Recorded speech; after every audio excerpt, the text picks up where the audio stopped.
Use your gavel, we can't hear you. Yep. I was just giving everybody the 1 o'clock or 1 minute warning.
Good afternoon, folks. Welcome to our Council's Priorities and Policies meeting for Monday, November 7th at 1 p.m. We will call this meeting to order. I am looking for any additional items to the agenda. Councillor Cummings. Thank you, Madam Chair. So I'd like to add an item under the closed session, section 9, under FOIP section 16, disclosure harmful to business interest of a third party, and it's in relations to a legal issue with the Operations Center.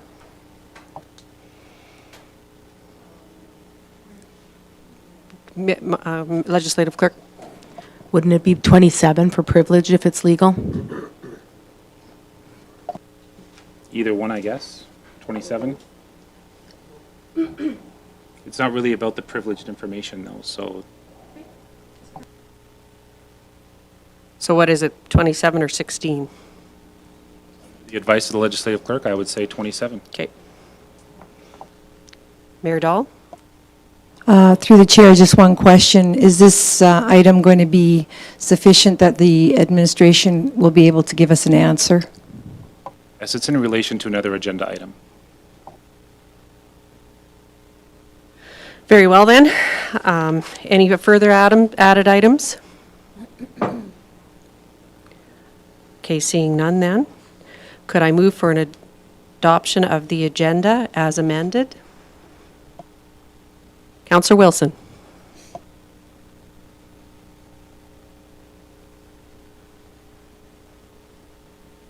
There we go, sorry. I'm new. Thank you, Deputy Mayor. I'd like to make a motion that we adopt the regular meeting agenda for the Council Policies and Priorities Committee for Monday, November 7th, 2022 at 1 p.m. as amended. Thank you. All in favor? Thank you very much. That motion is carried. Moving along, I would like to have the adoption of the previous minutes from the Policies and Priorities Committee meeting from October. Councillor Ryan. Thank you, Deputy Mayor Blatz. I move that we adopt the Policies and Priorities Committee minutes from October 3rd meeting of October 3rd, 2022, as presented. Thank you. Any comments or questions on that? Seeing none, I will ask then for the vote. All in favor? That motion is carried. Thank you. Moving along, are there any business arising out of the minutes? Seeing none, I see we have no presentations and delegations at this point in time. We will move on to reports and statistics, page 7, under Operations and Capital Projects Update, and CAO Williams. Who will be speaking to this? Thank you, Deputy Mayor. Director Grieco is with us today. He'll be presenting this report. Thank you, members of council. So to report on this month's operational update, I'll start with our capital projects. Our 2022 municipal improvement projects, you can see a picture here of the laneway behind Circle K. This did manage to get its first lift of pavement on, so we didn't manage to get the updated photo before the recent snow events. The laneway is paved. We did get the first lift on before these recent snow events, and the remainder of the project will be completed in the spring, where the second lift will be completed. Next slide. 52nd Street project, where we completed the underground. This project is essentially complete. We even completed 75% of the landscaping. The remainder of the landscaping will be completed in the spring. Moving over to 50th Ave Mill and Overlay, we did not manage to get the painting done. All of the mill and overlay is complete, and we'll be completing the line painting in the spring. With respect to our large asphalt patching jobs, this is an area where we were far behind on. We had a long list to catch up on. We were able to source a contractor that was able to complete 50th Ave in front of the Boys and Girls Club. Ash Street is complete. Patching at Willow and Hawthorne was in progress. We didn't quite get that complete before the snow fell. And then the other major repair that we completed with asphalt repair was in 65th Ave, patching and repairs. We did intend on doing some further work on that roadway before the snow fell, but we didn't quite get that done. But we're happy to report that we got the major area of 65th completed. Sidewalk repairs. This year we completed 25 repairs of sidewalks. Those items that were on the sidewalk assessment list that weren't completed this year will go on to next year's list, but we're happy to say that we repaired 25 major repairs that were priority 1 and 2 repairs. Our outdoor skating rink, this project is still underway. We did get the pad completely poured. The lights are up. They're not quite operational yet. Those should be wired in the next couple of weeks. And as well, we're waiting on the boards and the rest of the installation. Should be complete by mid to late November. Just to update everyone on our outdoor ice surfaces this year, with the addition of Centennial Park. We've right-sized essentially our outdoor ice surfaces, so we're going to have outdoor ice surfaces at Highlands Pond, Visses Pond, Winter Lake, Centennial Park, Deer Meadows School, Holy Trinity, and Neil Leatherdale. We also we're going to have some winterized porta potties for some of our pathways. We're able to source out a contractor that will essentially have winterized porta potties, and the following locations will be Centennial Park, Highlands, Imperial, Rotary Park, the dog park, and the cemetery. We're also able to complete our skate park repairs at the skate park. Again, these repairs are they're going to have to be done annually to this park. Repairs on this park, it's a very expensive park to maintain. Annually, we'll have to be making these repairs as we get concrete spalling. We'll have to assess that in the spring again, and then be making repairs again next year. The trouble areas that were extremely unsafe, we got those all repaired, and we're happy to show the pictures attached. To update, our water meter pilot project is still underway. It's anticipated that these meters will arrive in late fall, and we'll be beginning the water meter pilot project by installing meters into approximately 100 homes. The library's civic identifier The signs are in production. We're still anticipating arrival of these signs before Christmas, and we'll be putting in a new sign, along with other signs along Highway 27 and 65th. Those are a little bit more complicated because they require concrete, but the signs will be arriving, and if the weather permits, we can get concrete in, we'll get those completed as well.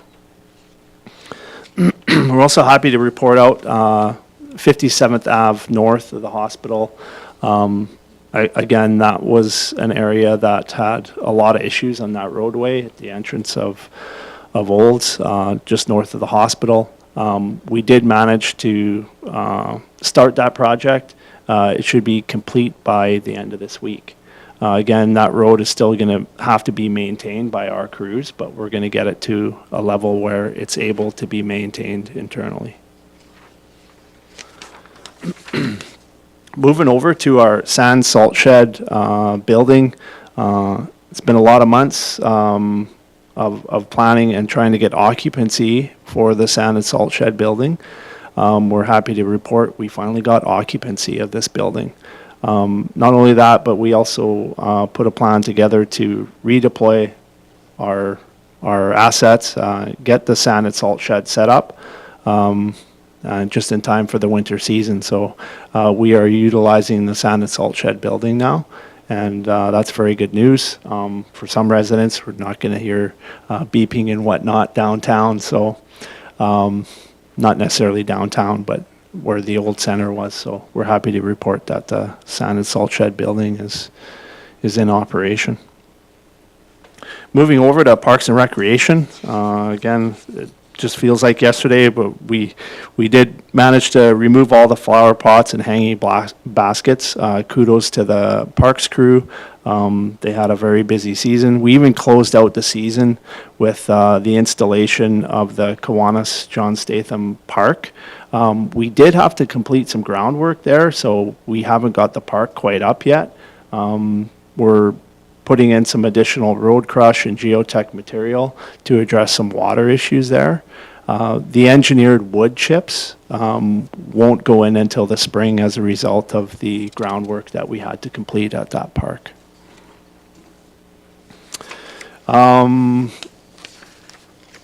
The Parks and Recreation crew, we did have a major, I call it a major event. It's quite a good accomplishment. We partnered with Landscape Alberta Nurseries, and we were able to source, through our parks crew, 126 trees. We had the Rotary out there with us. We had the Deer Meadow School, and we were all out there planting trees with the Old Creek Enhancement Project. Really, really good day. We were able to beat the weather on this. We got a total of 75 trees planted in this area. And we still have plans to plant 26 trees in the cemetery and another 25 at the dog park. Just to close off, I don't have a slide for this, but with the recent snow events, just a quick update. Tonight we are going to be removing downtown starting at 1 a.m.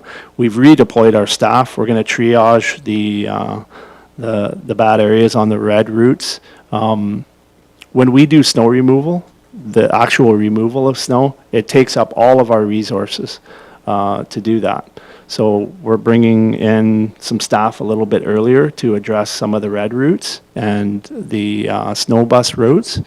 We're going to address those, and immediately after, we're going to complete the uptown. Crews have been busy, obviously, all weekend. It's not only the two snow events, it's also the blowing wind, creating a lot of drifting out there, too. So I like to chalk that up as it's not just the snow events, it's also the wind that creates a lot of snow banks and areas that we have to complete. For the residential routes, plans were underway to begin snow removal in the residential routes next week. There are 2 messages that have gone out through Did You Know in the last approximately 24 hours, just letting the public know that we'll be doing snow removal. New this year, we will be towing vehicles in residential areas. We haven't done this in the past. It is problematic for our crews in residential areas when there's cars parked to get this equipment around. There's potential for damage to equipment. We do put signs out notifying all of the residents when crews are coming out, and it does go out on social media. So all those will be going out in advance to give the community notice that there'll be residential snow removal in the area. With that, I'll open it up for any questions. Mayor Dahl, you have some questions, comments? Yes, thank you. Firstly, thank you for sharing that information and the way you're going to fan out to our citizens your snow removal. Is there one hard sell we could do, or just information on the radio to let them know that this is going to be standard for the winter? Is it going to be standard for the entire winter, that we will be towing vehicles because of what you just shared, that it could cause damage? Yeah, I hadn't thought about the radio. I can certainly talk with CAO Williams about posting an ad on the radio. But it is going to be standard with respect to the residential removal and towing vehicles. Supplemental, Mayor Dahl? Thank you. And my second question, I think that's a great idea, because once it's out once and everybody knows it's going to happen, they'll spread the word. And secondly, on your skate park repairs, the patching that we saw on your screen, and perhaps Director Andrew might know this, how would that affect the skateboarders with the difference of the patching? Can they catch their edges on that? Is that a safety factor? It's certainly out of my expertise, but I do know that in previous conversations we had is that the contractor that comes in to fix the skateboard park is actually specific to skateboard parks, and they take all of that into account. So my understanding is that it's done to the same level as what it was previously, and that's why we can't use just a local concrete finishing company. So I believe that that's all done safely. Councillor Ryan? Thank you, Deputy Mayor Blatz. I was wondering about the 57th Avenue Lane development by Circle K, Director Greco. Could you tell me, so we have the first layer of paving, correct? And that makes it usable for people. Are we putting the concrete barriers back up along the 57th Avenue area of the brick? Because I noticed that people are already starting to shortcut and drive right over the brand new sidewalk and everything. So I'm just wondering, are we trying to direct traffic, which was the idea of putting that laneway in there, to direct traffic off the 57th onto that laneway? But with those concrete barriers not there, people are just driving wherever they want. So I'm wondering if we're going to be doing that. So we will be putting in essentially posts and cable along 57th Ave. So to answer your question, if people are coming in through the brick and driving down that little slope, there'll be posts and cable installed there. I would have to get a project update. Probably at my next PMP, I could update you with respect to posts and cable. But that was the answer for that. And with respect to, there are going to be cement barriers on the the east side of the laneway to encourage traffic. That will probably be forthcoming Okay. as well. Okay, thank you. And do we know, supplemental? Do we know when they will be putting in the posts and cable, and was that part of the contract originally to do that?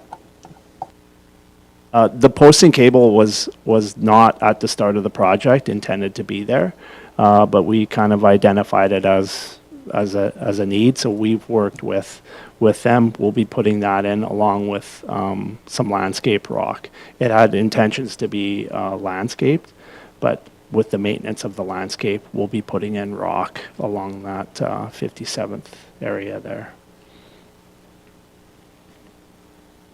Supplemental? Another supplemental, yeah. So staying along the same line. So then, Do you have any idea of when that could occur with the cabling? And would it, if it's not until spring, would we be putting the concrete barriers back? Because if we can't put in one, we should put it in the other. Yeah, I could get you an update on that. I would have to get a project update on that with respect to the posting cable, because that may be able to be accomplished in the next coming weeks, right? Okay, thank you, because I wouldn't want to see all that work done and then people driving all over it and wrecking it. And so it's already starting because of the snow. So if we could get something going in place of the cable, then if that's not going to be done for another month or two, we need to have something in that place in order to deter people from using that as shortcutting up over the brand-new work that would just been completed. Sir Cummings? Thank you, Deputy Mayor. A quick question here on the 52nd Street upgrades. You did speak to 75% of the landscaping being done in that project. The other day, I drove by and watched the workers shovel the snow off of the side of the road to lay sod. I'm not a horticulturalist, but it seems a little odd to me to be planting or laying sod in this condition of the weather right now, with no expectation that we're going to hit a thaw or something like that. I have a concern, and again, I'm not a horticulturalist, but maybe you have a better answer, and then this is a normal procedure, and that we're not just going to have to rip that sod off dead in the spring and redo that part of the project. Again, that with the weather coming in the way it did, and landscape crews already deployed, we're expecting that the landscape can be completed in the spring. It's not totally completed, and yeah, I saw the crews out there as well. I can assure you that the landscaping, the project wouldn't be signed off on until the project is entirely complete. So if there are landscape issues within that project, they'll be cleaned up in the spring. Councillor Wilson and then Councillor Cummings. Thank you, Deputy Mayor. Just a quick question for Director Greco, and thank you for the update. Just on the tree planting, remind me or inform me, was there a cost to the town for the 126 trees, or were those all entirely through the partnership with Alberta Nursery Producers and Western Nursery and or the Rotary or other groups? That's correct. There was no cost associated with those trees, so it was all done in conjunction with that grant, which was the trees themselves. Councillor Cummings, you had another question? I do, and luckily it's right on the same topic. So I had to do a little bit of research to get some information about this project, most of which came from a news story. So I understand that the capital cost of the trees came to us for free, which was a savings of $15,000 to $25,000, according to Billy Joe. However, it comes with a 5-year requirement for us to, minimum 5-year requirement for us to upkeep and to send in annual reports to the organization that provided the trees on the health of the trees and the progress of their growth. That comes with a cost. There's no denying that comes with a cost. 126 trees results in an operational cost. We had a presentation at a previous PMP meeting on this issue. We asked administration to come back with some information about this project, and then lo and behold, the project is completed. Since Parks currently, according to administration, does not meet service standards with the allocated operational budget, I'm confused as to how this project was approved without council approval of either further downgrading service level or to grant additional operational funds. That's my question. How did this project even get done without council approval where we're not meeting service standards and we did not authorize extra spending on this project?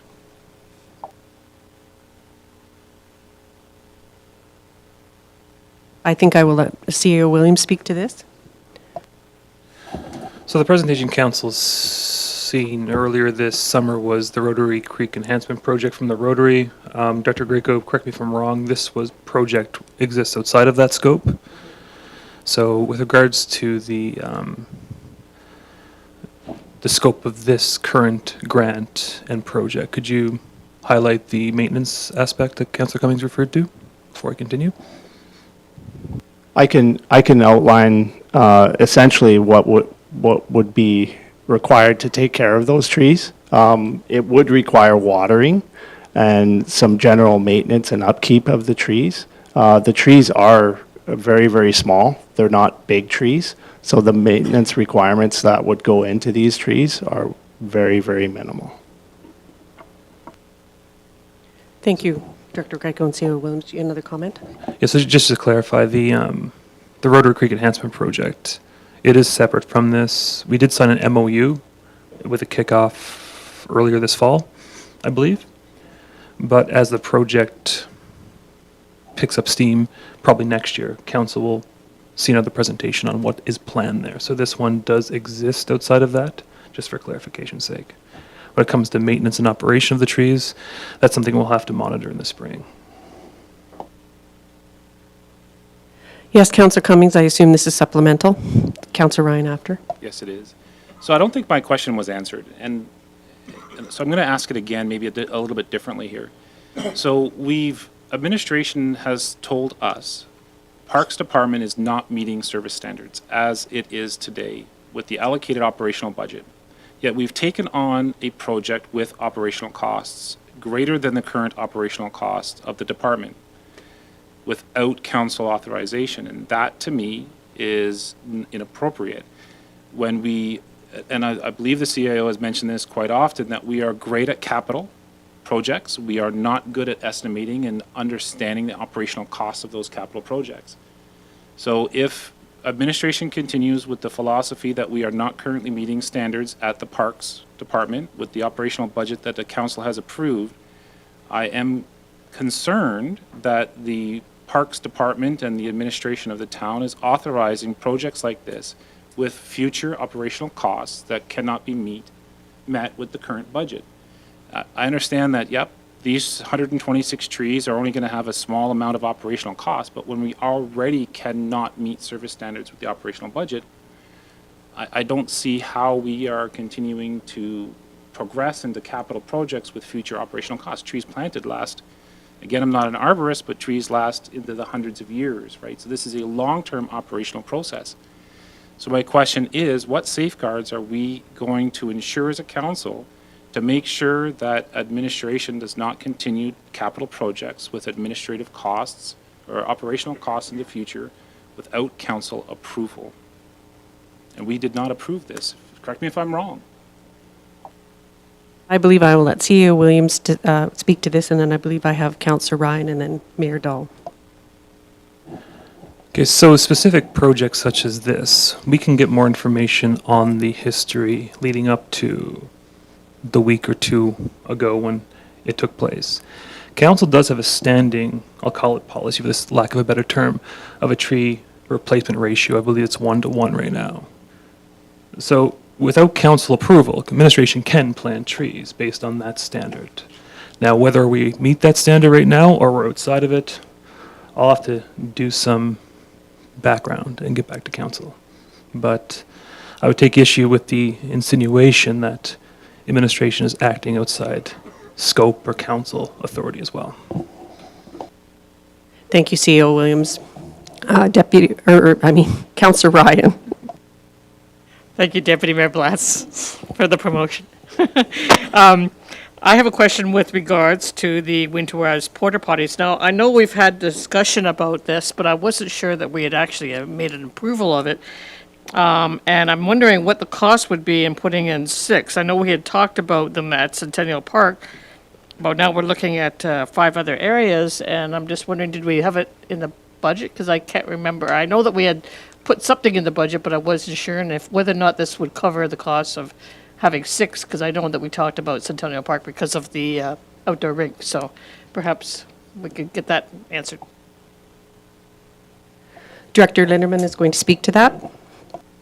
When Director Greco went out for costing on this, it came back as very minimal, and it does fit within our current year budget in order to do this. Awesome. Thank you very much. Great job. Mayor Dahl, you had a comment or question?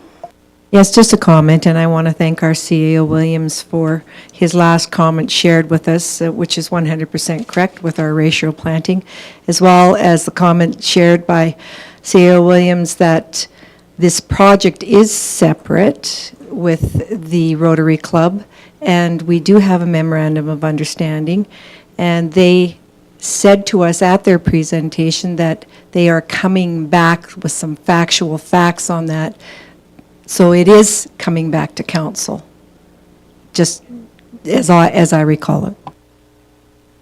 Thank you for that. Are there any further questions or comments to Director Greco? Councillor Cummings. Thank you, Deputy Mayor. One of the quick questions, again on the tree issue, but a different topic entirely.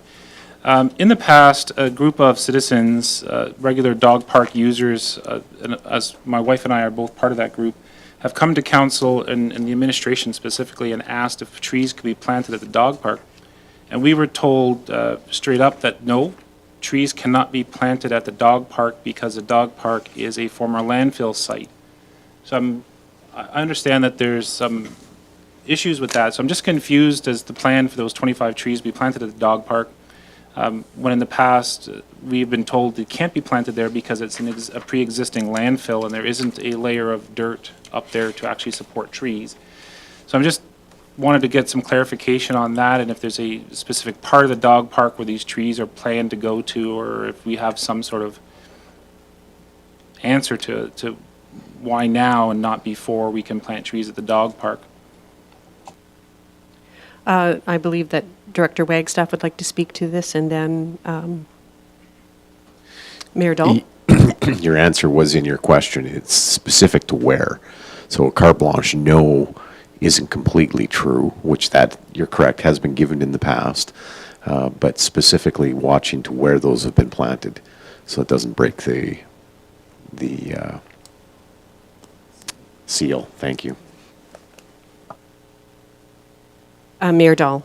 And just an additional little piece of information from history is that dog park was shared with the Mount View County, one of our regional partners. And if we were to do that, I would like to have dialogue with them prior to that. Thank you for those comments. Any further questions or Director Greco. Just to further clarify, we did reach out to Mountain View County before we had planned on planting any of those trees. So we have reached out to them. Thank you for that information. Are there any further questions or comments directed at Director Greco? Seeing none, I will then call for a motion to accept his report. Mayor Dahl. Thank you very much. I so move that we accept for information the Operations and Capital Projects Monthly Update. Thank you. I will now call for the vote. All in favor? Motion is carried. Thank you very much. Moving along to number 6, Bylaws and Policies Review. Page 21, we will be reviewing Bylaw 2022-18 Cemetery Bylaw, and CO Williams, who will be speaking to this. Thank you, Deputy Mayor Blatz. Today we have Heather Dixon with us, Community Facilitator Lead. She will take us through this with Director Wagstaff as well. Heather, come on up.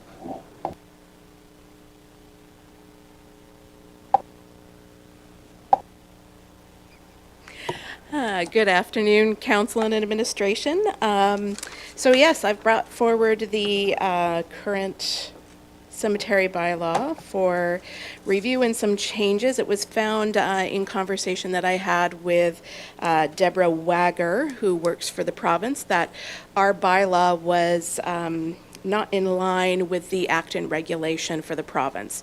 So Marcy and I went through the bylaw, and as you'll see in your agenda package, we made the changes, and those changes do now align with the act and regulation. So we are now in line with what the province has asked of all cemeteries.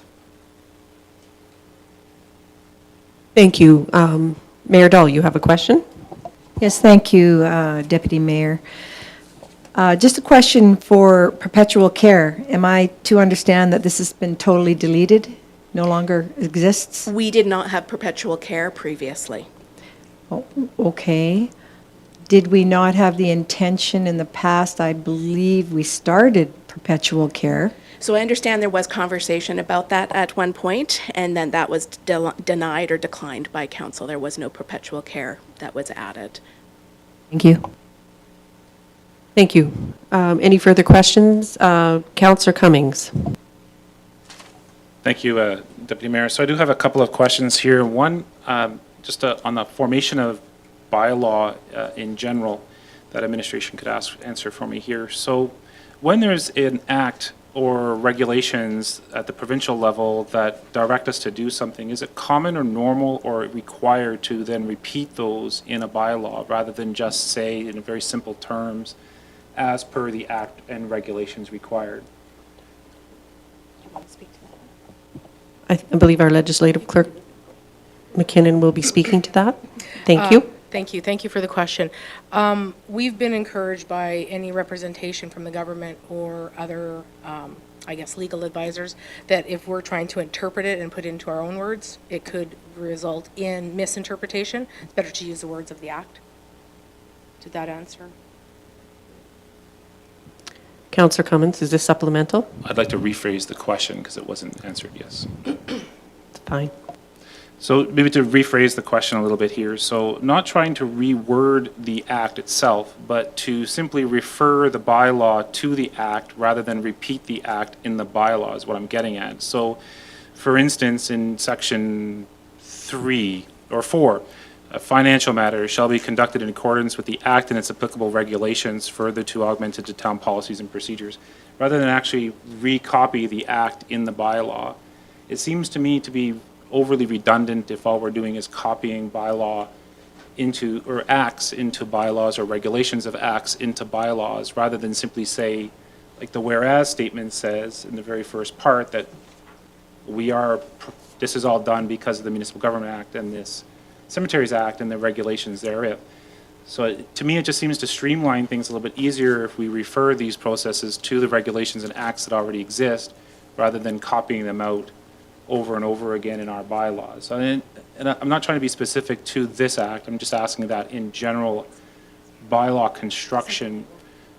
It's been a topic at the provincial level quite a bit here, where we're creating new provincial legislation all the time to reinforce already existing legislation. So I'm just trying to reduce the redundancy and repeatedness of legislations to the citizens. I believe CEO Williams would like to speak to this. Thank you, Deputy Mayor, and that's a fair question too. I'll explain it in the way that provincial legislation also often goes into regulations after the act is passed, for instance. The province has a cemetery act, which is very broad in nature. We do not require a cemetery bylaw, but if you do not have a bylaw, which is, let's call it a qualification piece of legislation, you leave it open to interpretations. Just like community standards bylaw, speeding, unsightly property. The MGA doesn't make you have one of those. But if you wish to enforce certain things at a more specific level, let's say the height of grass in your community, or what people can keep on their front lawns, you need that specification piece. So here, in our bylaw, traffic, for instance, we have mentions of traffic in our cemetery. That's not dealt with in the Provincial Cemeteries Act.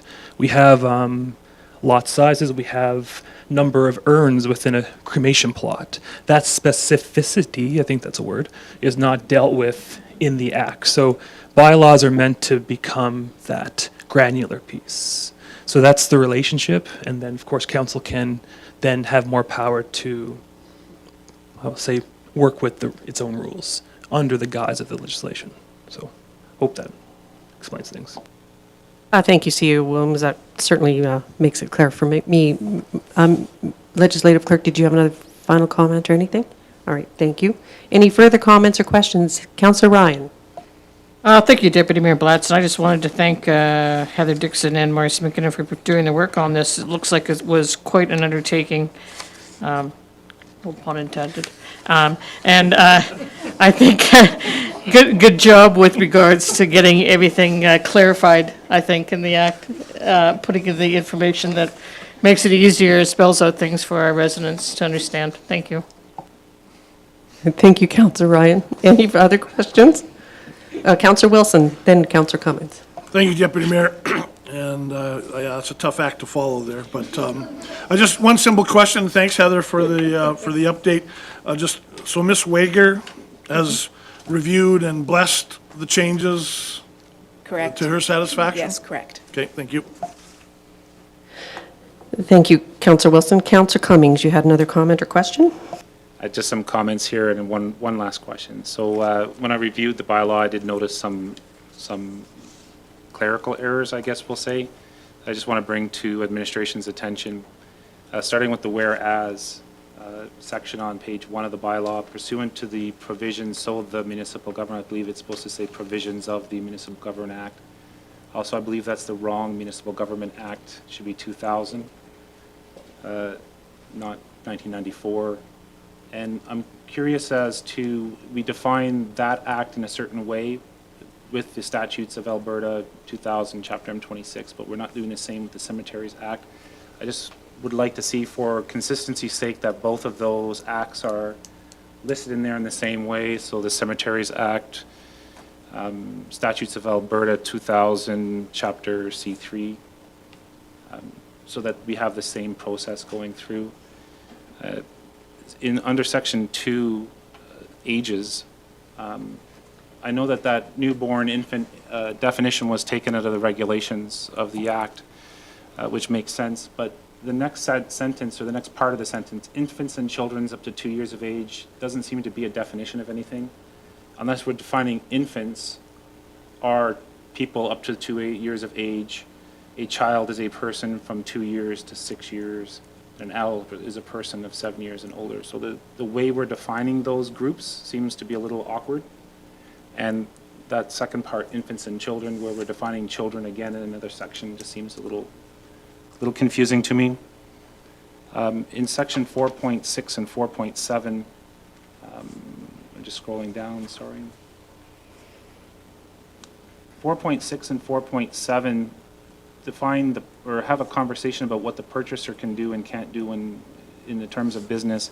And then we switch from the purchaser to you. I don't believe you should be in there. It should continuously be the purchaser in both of those two sections, because again, we refer to the purchaser later on in the document. And under 11, penalties, or section 11, penalties. At the beginning, we redefined constable to peace officer, yet constable is used in section 11 a couple of times, as well as the voluntary payment ticket, which is the previous chapter title, was changed to penalties, but we still use voluntary payment tickets, which is a term we no longer use. I believe the current term, according to the most recent bylaws we have, are actually a violation ticket. So there's just some grammatical errors that kind of redefine things a little bit. Clarification on any of those comments or concerns, ladies? Well, we thank you for your keen eye, because after you look at these documents so much, sometimes we miss things, so thank you very much for finding those. We will make sure that those things are corrected. Thank you both very much for your work and presentation this afternoon. Are there any further comments or questions on this item? Seeing none, then I will ask for a motion to accept this for information and direct us to bring it back to council at another date. Councillor Daly.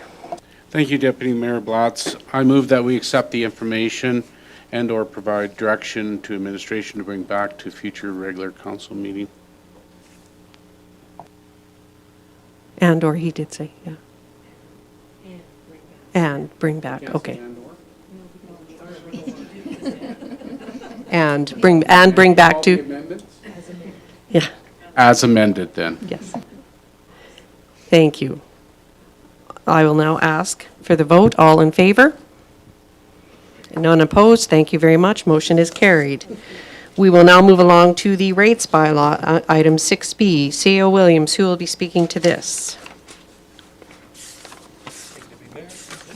Thank you, Deputy Mayor Blatz. Director Lindeman, are you taking this one first? Yeah, Sheena will speak to this one. Thank you. As council knows, we amalgamated the rates bylaw back in 2019 into one bylaw. Previously, all of the rates had been in their own separate bylaws. A little hard for administration to follow. This brings it all into one place, making it a lot easier to be reviewed, and it is reviewed annually then at that point as well. I think the easiest way to go through it, all the highlights were mentioned in the report that is in your agenda, but I think it'd be easiest if we just then go through each schedule and council can ask if they have any questions at that point. So we'll start with Schedule A, which is the water, wastewater, and solid waste rates. I do have one change to make. Actually, we did receive word from the Wastewater Commission that the rate is only going up 13 cents. It was put in here at 17 cents, so that will be going down. The wastewater metered consumption will now be $4.74 for residential and $5.20 for non-residential. And so I would open up Schedule A to any questions. Seeing none, then we will move along. Thank you, Director Linderman. Okay, moving to Schedule B, fiscal services. The only change here is just to add a little asterisk that FOIP, as per FOIP regulation, we can add additional fees. Any comments or questions on Schedule B? Seeing none, we will move along. Thank you. All right, and then Schedule C is the cemetery rates. There were increases to the sale of cemetery lots and the opening and closing on weekends, holidays. Mayor Dahl, you have a question? Thank you. I have a question with regards to the note of the Columbarian niche, cremation lots, that block 000. Currently, we have it, and it's proposed that there's nothing going in for proposal for 2023. What are we doing with that block? So that block was in the old cemetery, and we do not have that style, nor is it being designed into the new cemetery. So the cremation lots are of a different design so that it's no longer pertinent, and it's full in the old cemetery, so there's no need to have that charge.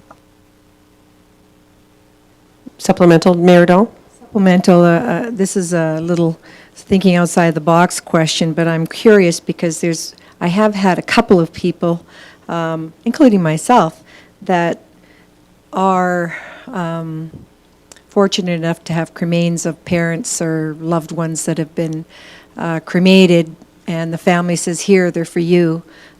And I'm asking, are these fees, is there anything in particular for someone that would like to just bury on behalf of their family the cremation fees of a loved person, or do we have to go this route of the cremains burial across the board in these fees, as you've stated? Sorry. Director Wagstaff? Yes, these are the fees that would be charged for an internment, whether that be current or someone from the past that's been otherwise, memorialized in other locations. Thank you. It's good that we have these rates to show people, because a lot of people are still thinking they're just going to dump them and take them out and put them in water sources we're not allowed to, et cetera, so that's good to see. Thank you. Councillor Cummings. Thank you, Deputy Mayor. Just a confusion question, because I get confused so often. In the cemetery bylaw, we have a definition of ages: newborn, infants, child, and adults. And then when we have the adult in youth category here, youth that doesn't exist in the bylaw, and the adult, the age is not in line with the bylaw. And I don't like confusion like that, because it leads to other people being confused, where we define in the bylaw an adult as a person 7 years and older, yet in this rates bylaw, we define adult as a person over the age of 18 or older, as per the normal definition of adults. In my research on the cemetery bylaw, I did notice that the only age group that was actually identified in any of the acts or legislation was the newborn infant one. None of the other age categories were categorized. So I just like to see these two things come in alignment so that there's less confusion over what an age actually is, if the bylaw defines adult as a certain thing, but the rates bylaw associated with that, or the rates associated with that bylaw define adult as something different. That is confusing. Director Wagstaff. We will take that into consideration when we bring back the amendments or the bylaw as amended. Thank you for that. Any further questions or comments on this? Seeing none, we will move along. Director Linderman? Moving on to Schedule D, which is our Sportsplex rates. There were increases to most of the rental rates, and then just a deletion of the May 1st to August 31st prime.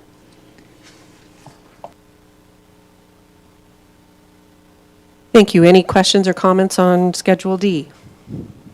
Councillor Wilson? Thank you, Deputy Mayor. So just a question, how do we benchmark our rates? How, what's the basis for determining they're increasing, but relative to how and what? So we do a comprehensive rate review. So we take a look at our comparables. We take a look at regional comparables as well. And then from there, we go to see where we are on an average. And that's where we come up with our rates. And we're right in that range. That's why we looked at a small increase at this point in time, just to keep us in parallel to where we've been. Thank you for that, Director Wagstaff. Councillor Ryan, you have a comment or question? Thank you very much, Deputy Mayor Blatz. I do have a question with regards to the removal of the prime. So then, we're looking at just having one specific fee for the May 1st to August 31st, regardless of whether they're renting prime time or not prime time. Is that right? That's correct. As we looked at that and we evaluated it, we would consider anything in the off-season, off-main season to be prime. Yeah, thank you for that. Thank you. Any further comments or questions? Councillor Cummings? Thank you, Deputy Mayor. If we can go to page 45 of the agenda, the general rentals. Understanding that the Olds Grizzlies is a for-profit, maybe, I don't know. The Olds College Broncos, the Olds Minor Hockey, and the Curling Club are all not-for-profit organizations, to my knowledge. Is there some particular reason we are not being transparent in providing these agreements and what they're actually paying for the facilities? Because that's what I understood was required and why we're doing this and putting all of these rates in this bylaw is so that there's some transparency in what we're charging people. But these agreements are not available as far as I've been made aware to the public. I mean, I've asked for the curling one a couple of times and I haven't got it. So I'm confused as to why we're not being so transparent in this one here. C.O. Williams?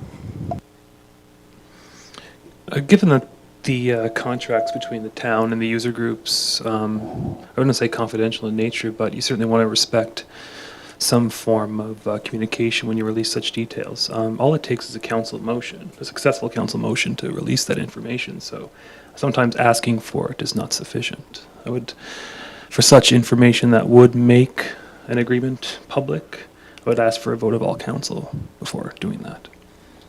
Thank you, C.O. Williams. And as a reminder, we cannot make that motion today because we cannot make that decision. So that would have to come back to council at a regular council meeting. Director Wagstaff. And for clarity, the Olds Grizzlies Junior A Hockey Club is a registered not-for-profit. Thank you for that information. Any further comments or questions? Seeing none, we will move along. Director Linderman to Schedule E. Schedule E, planning and development fees. Most of this was just to bring our fees into alignment with our comparator municipalities. There was a few added sections such as patios, solar installations, and driveways. Thank you. Yeah, I did notice those additions. Are there any other comments or questions in regards to this? Seeing none, we will move along then, Director Linderman, to Schedule F. Schedule F is our building and permit fees. And again, this was just bringing our fees into an alignment, adding distinct fees for secondary suites, and then a penalty for commencement without approval. Any comments or questions? Mayor Dahl. I would like you to define better for me what you mean by distinct fee for a secondary suite.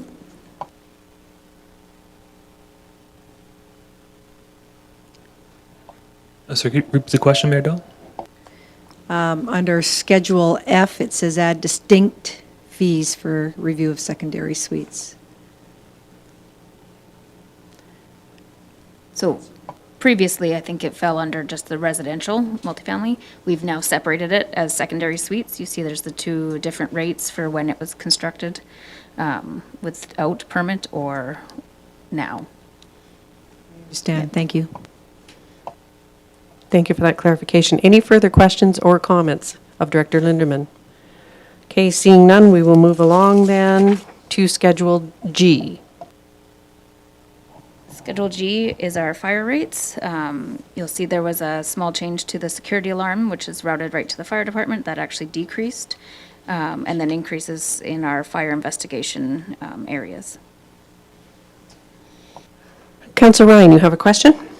Yes, thank you very much, Deputy Mayor Blatz. I do have a question on that one item that Director Lindeman just pointed out with regards to the reduction, and I was just wondering why we would do that. Is there a reason behind that? Obviously, there's a reason behind it, but could somebody please tell me what the reason is? Director Andrew. Thank you. The reason that we decreased that one is that the previous rate would be based on like a commercial alarm where we would respond to, a commercial or industrial entity, and that $630 would be reflective of a 1 hour call out of a single apparatus. This line in our rates bylaw is more directed towards residential alarm systems, so people that with private security companies that have their alarms that are routed directly to the fire department. So if you burn toast and your smoke alarm goes off, then we get called out. And so the thing that we wanted to do is to make sure that there's still penalty for that, as that is one area that we're pursuing to reduce false activations. But we felt that the $630 is very excessive, and it could really impact people because these are homeowners. So we felt that the $300 is still a strong enough penalty, but it isn't going to make the difference between somebody putting groceries on the table that month.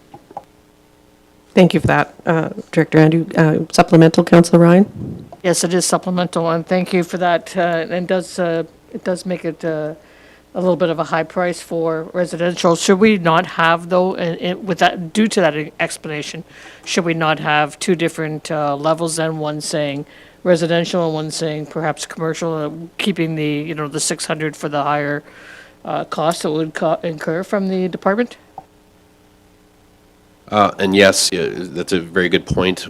We believe that the two previous lines here that I just scrolled up, that covers the commercial alarm situation. So in the current fire bylaw that we give commercial and industrial occupancies the first and second alarm within a year for free, and then we can charge them the full $630.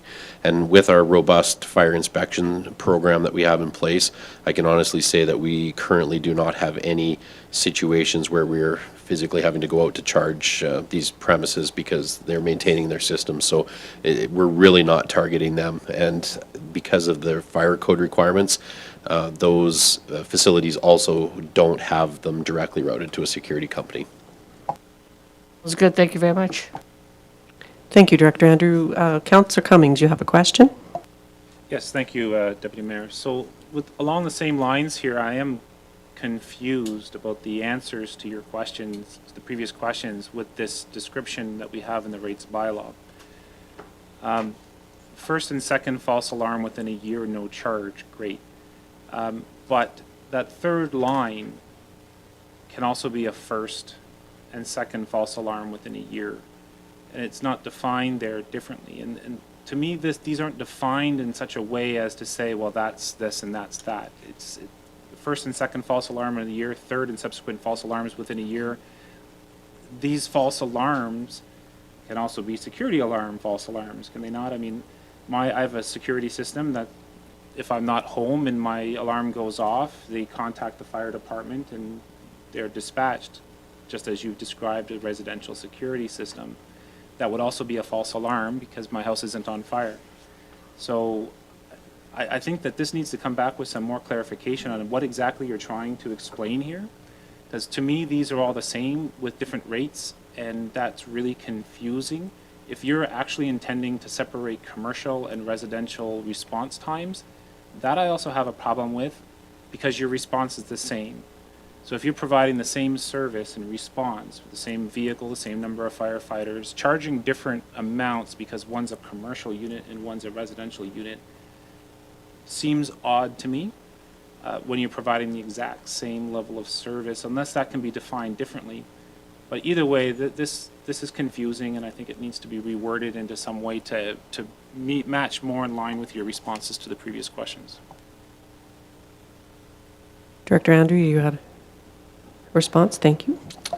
I guess my only response with that is that the one hard piece in this is that with this documentation in the rates bylaw, the description is just a small phrase or caption that's actually contained within the fire bylaw, where there's a little more definition. Now, I'm not going to say that it fully explains it as you've raised your question, but it's certainly more robust than what this line is. We can definitely take a look at that, because I agree that we do want to make sure that we're very clear with this.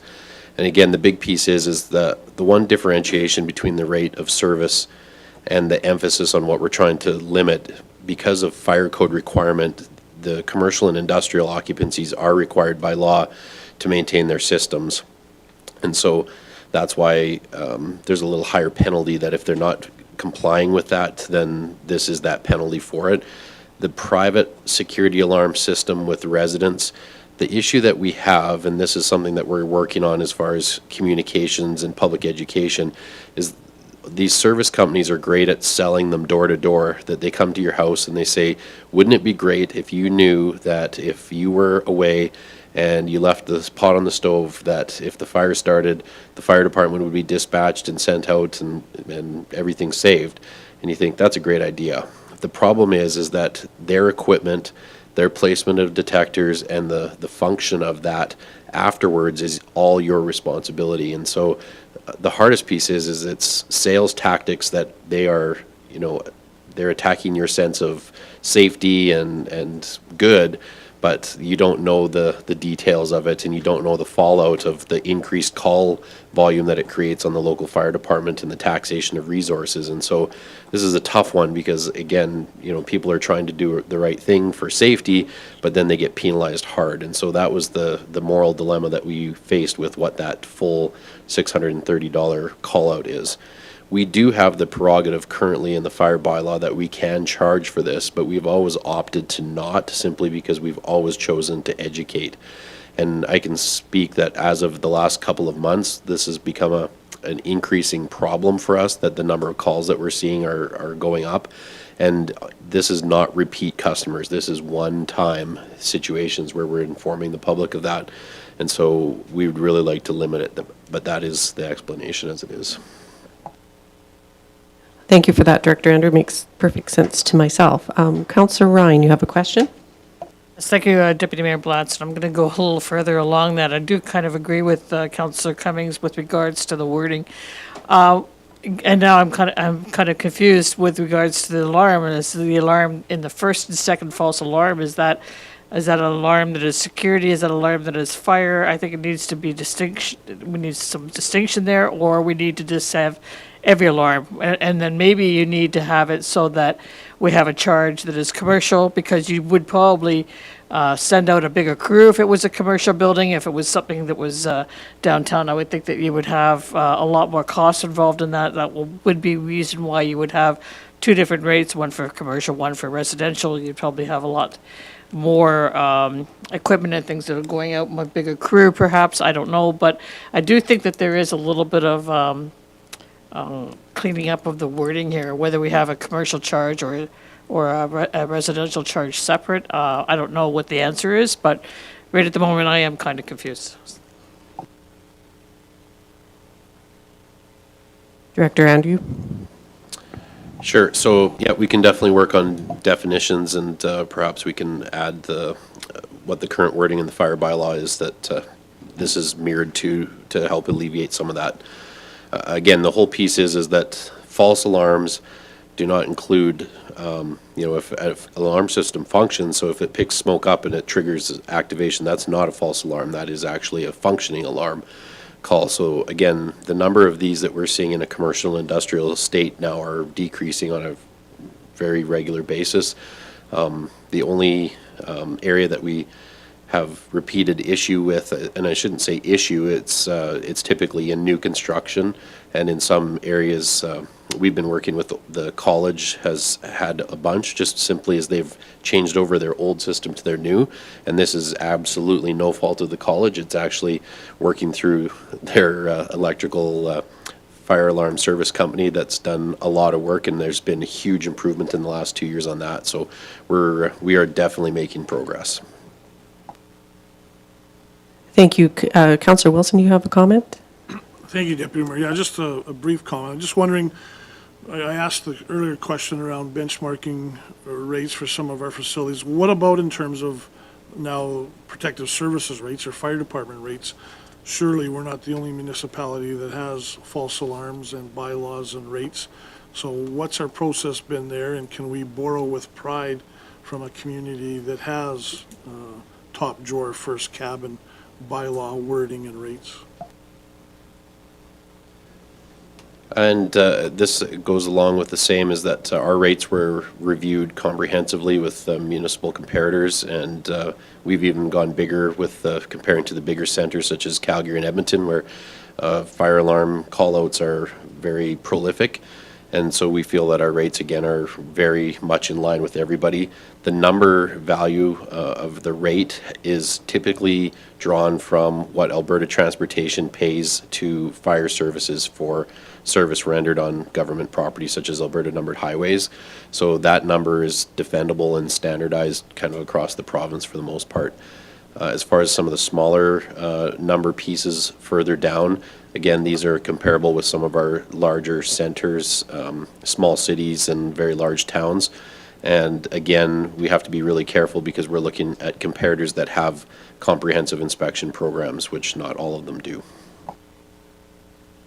Supplemental, Councillor Wilson, and then I believe we have Councillor Ryan and then Councillor Cummings. Thank you, Deputy Mayor, and truly a supplemental, so thanks very much, Director Andrew, for the explanation. I guess my question was two-pronged, though. One was certainly in relation to the rate and the rate structure, but also getting to Councillor Ryan and Councillor Cummings' point, just around the wording, the clarity, and the definition. Again, can we borrow with pride from other municipalities as far as that wording, or are you comfortable that the wording as stated in the bylaw is not ambiguous? Yeah, I will definitely review the wording in the bylaw. I can tell you our bylaw was built on essentially that premise of borrowing from other municipalities. Doesn't mean that it is perfect, so we'll definitely take a look, and if it can be improved, there's no hesitation on our part to do so. Councillor Ryan, you had a question? Yes, thank you, Deputy Mayor Blatz, appreciate that. Yeah, I'd hate to harp on this again, but I just wanted to ask Director Andrew, so when you talk about the false alarms, just for clarity, you're talking about fire alarms, correct? Yes, so. Okay, Yeah. so if we could just put in, that identifier there to make it so that it's not the same as a security alarm. So when we come to the security alarm then, question I would have would be, would there be a first and a second waiver of fee there, or are you looking to charge for the very first time that there's a situation occurs where the security alarm goes off? What's your feeling on that? Our intent is that going forward, because this is costing us a lot of money, this needs to go hand in hand with public education, so we definitely need to get it out, and we're working on that message as we speak. But going forward in the new year, we do need to manage this cost. It's a substantial strain on our resources, and it certainly is drawing that. And unfortunately, if we can recover some of that through initiating this fee, then that's what we are looking to do to minimize the impact on the fire department, for sure. Super, thank you very much. That makes it very much more clear for me. So if we just put in the false fire alarm, that would identify it differently than the security alarm. Thank you for that. Councillor Cummings, you had another comment or question? Just a quick comment, Deputy Mayor. So all of the discussion has been great on this particular topic, and I don't disagree in any way whatsoever with the differentiation in rates based on commercial or residential. To me, this can all be solved by simply saying, under the security alarm routed to the fire department, residential security alarm routed to the fire department, and that clears up every confusion I have with this issue as to why there are different rates within this frame. And I understand that the fire bylaw has its definitions and its stuff, but asking our citizens to go from a rates bylaw to the other bylaw and back and forth defeats the purpose of having the rates bylaw in the first place, I think, as it was explained to me earlier by the mayor. So that's the comment I just want to say, is that one word can make a big difference in the way this part of the discussion has been presented through this particular bylaw. Thank you. So then you are clear for clarification, Director Andrew, on what the requests have been? All right, perfect. Any further comments or questions on this schedule? Seeing none, we will move along. Director Linderman? Next, we have Schedule H, which is our aquatic center rates. There were increases to the rental rates as well as our programs. If we go to the last page, page 57 of your agenda, we have increased the drop-in rates and the punch passes, but we have decreased the annual pass rates by 40%. Thank you for that. Any comments or questions on this schedule? Seeing none, we will move along then. Oh, sorry, Councillor Ryan. Thank you, Deputy Mayor Blatz. I was a little slow on the hand up in the air. I just wanted to ask Director Lindeman with regards to the 6 months. Has there never been a 6 month for the the elimination of the 6 month fee for the 2023? There has been a 6 month pass in the past. Our recommendation to eliminate it is it has almost nil in its pickup. So we do see a lot of 4 month and we do see a lot of annual, but almost nothing on the 6 month. Okay, that makes sense. Councillor Wilson. Thank you, Deputy Mayor. So, again, kind of in line with some of my other questioning. So when you mentioned the annual pass, Director Lindeman, has been reduced by 40%. And so I assume that's based on comparable benchmarking. And we also then expect a significant uptick in annual pass sales as a result of reducing it by 40%. Is that the offset? I believe Director Wagstaff has a response for that, or CAO Williams, sorry. CAO I'll Williams? answer the first one, and I know CAO Williams would like to answer the second one. So it is not a comparable. It was a strategic piece, and I'll let CAO Williams speak to that. Thanks for the question, Councillor Wilson. To Director Wagstaff's point, strategic is a good word for it. 2 reasons. The first is to hopefully generate more revenue through volume as opposed to cost. Speaking opinion-wise, the previous cost, I believe, was $750-ish, was fairly inaccessible to a lot of families, whereas $525, it provides more accessibility, in my opinion, and the thought is would drive more sales, thus increasing revenue even with a lower price point. Yeah, thank you for that explanation. Ooh, pardon me. I agree with that. Councillor Wilson, you had another question or comment? Just a brief comment, and thanks to Director Wagstaff and the CO for the explanation. And 1 year from now, I will look forward with great enthusiasm to see whether our strategery has paid off or not. Thank you. Thank you. Seeing there's no changes to Schedule I or J, are there any questions of the rate bylaw at this time on those? Seeing none, we will move along. Director Linderman to Schedule K. So Schedule K is our offsite levies. We, as per our current offsite levies bylaw, increase these by 1.8% every year.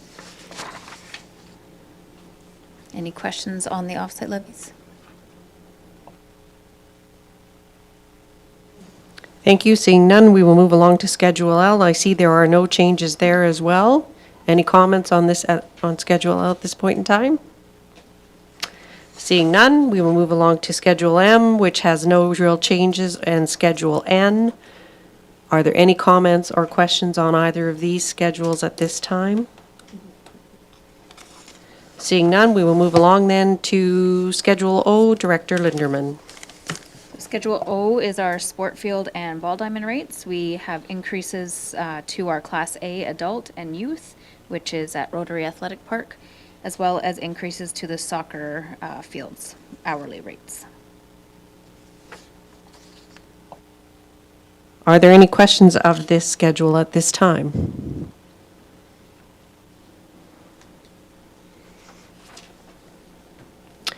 Seeing none, then I will then ask for a motion to accept for information and come back to a further council meeting. Councillor Ryan.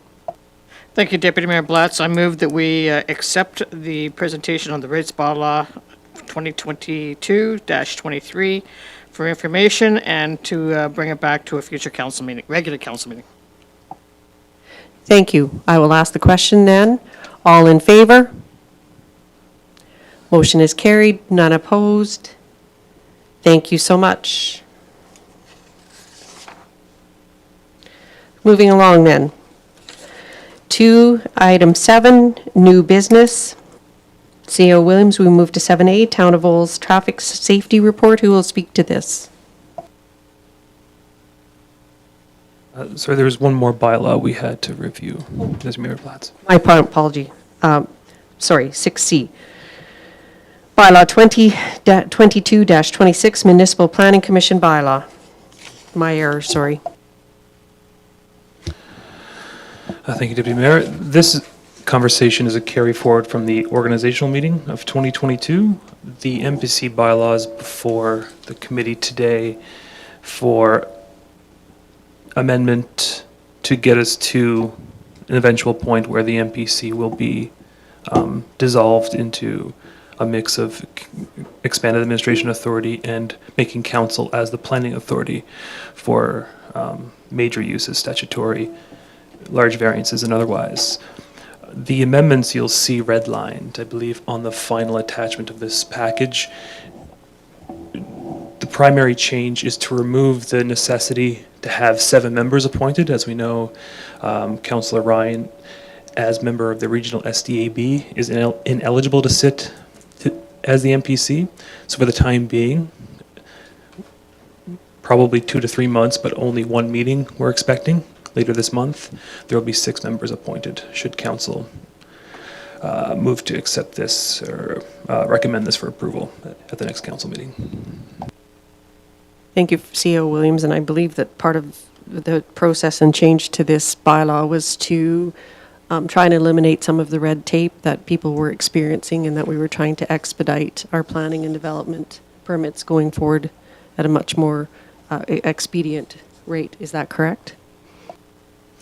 Yeah, the logic behind it, to go back to the discussion at the organizational meeting, was to somewhat reduce costs, of course, because running an MPC takes some fees and whatnot, but the larger piece is the efficiency piece, that through streamlining developmental approvals, that administration will spend less time bringing forward things such as Class 2 home occupations, numerical variancy requests, and those would be vested with administration, and then council would still be responsible for obviously the statutory plans, variance requests over 15%, and statutory amendments.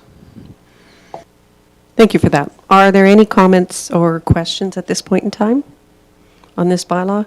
Councillor Ryan. Thank you very much, Deputy Mayor Blatz. I spoke against this at the organization meeting. I'm speaking against this again.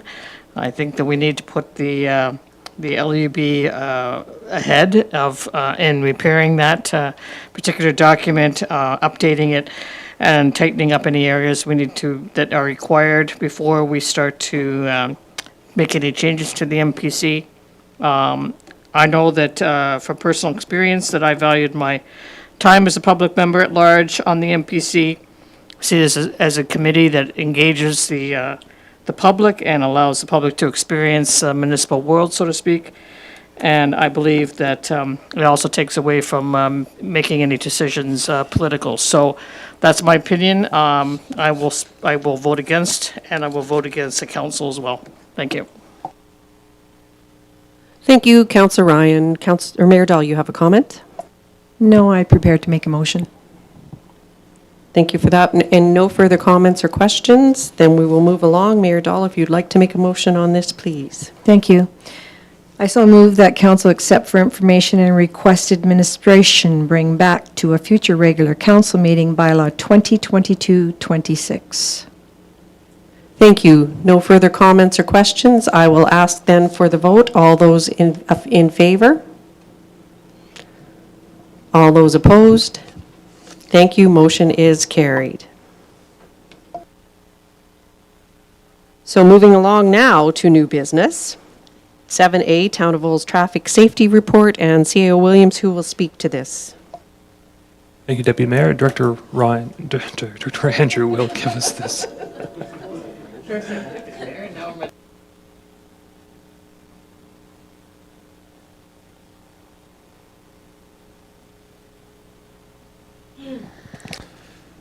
Okay, I will start with condensed recap of some situations or some information that was brought forward to council earlier and present some opportunities. So when we look at one of the big issues that we were talking about previously was the school zone versus a playground zone. So ultimately, the school zones are in effect only during school days and specific timeframes, which are listed here.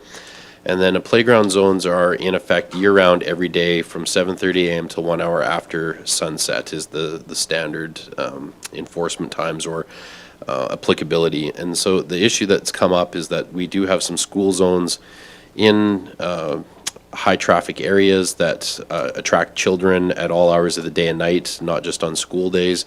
And so they have been raised concern from residents that live nearby and or parents that have kids that utilize the playgrounds and the open sports field areas. So one of the things that came up is that it is council's prerogative to be able to dictate whether these school zones can become playground zones or not, so they could stay currently as they are.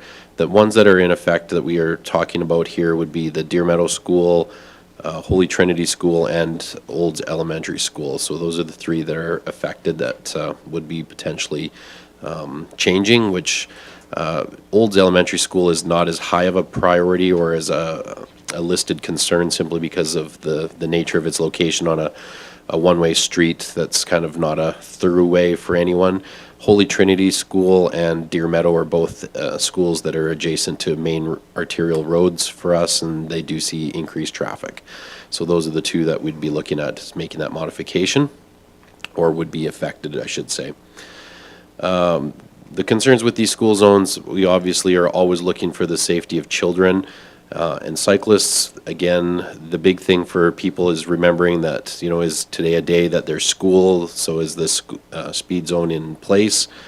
And, you know, being aware of holidays, and in the summertime, there's lots of use of these school activity areas for playground and recreation purposes, and again, the school zones don't come into effect. So the biggest piece is that there is that false sense of security operating in that area because it is considered a school area, but again, if they're not in place, then that protection is void. This is a very potent slide that we wanted to include that was provided in some other municipal data. And this is scientific evidence that has been done and conducted by the World Resources Institute. And so when they looked at safe city design, is that when you look at the difference in speed traveled within a municipal area and a collision that would occur, is that you can see the survival rates and how it changes drastically with only a very small window of change in speed.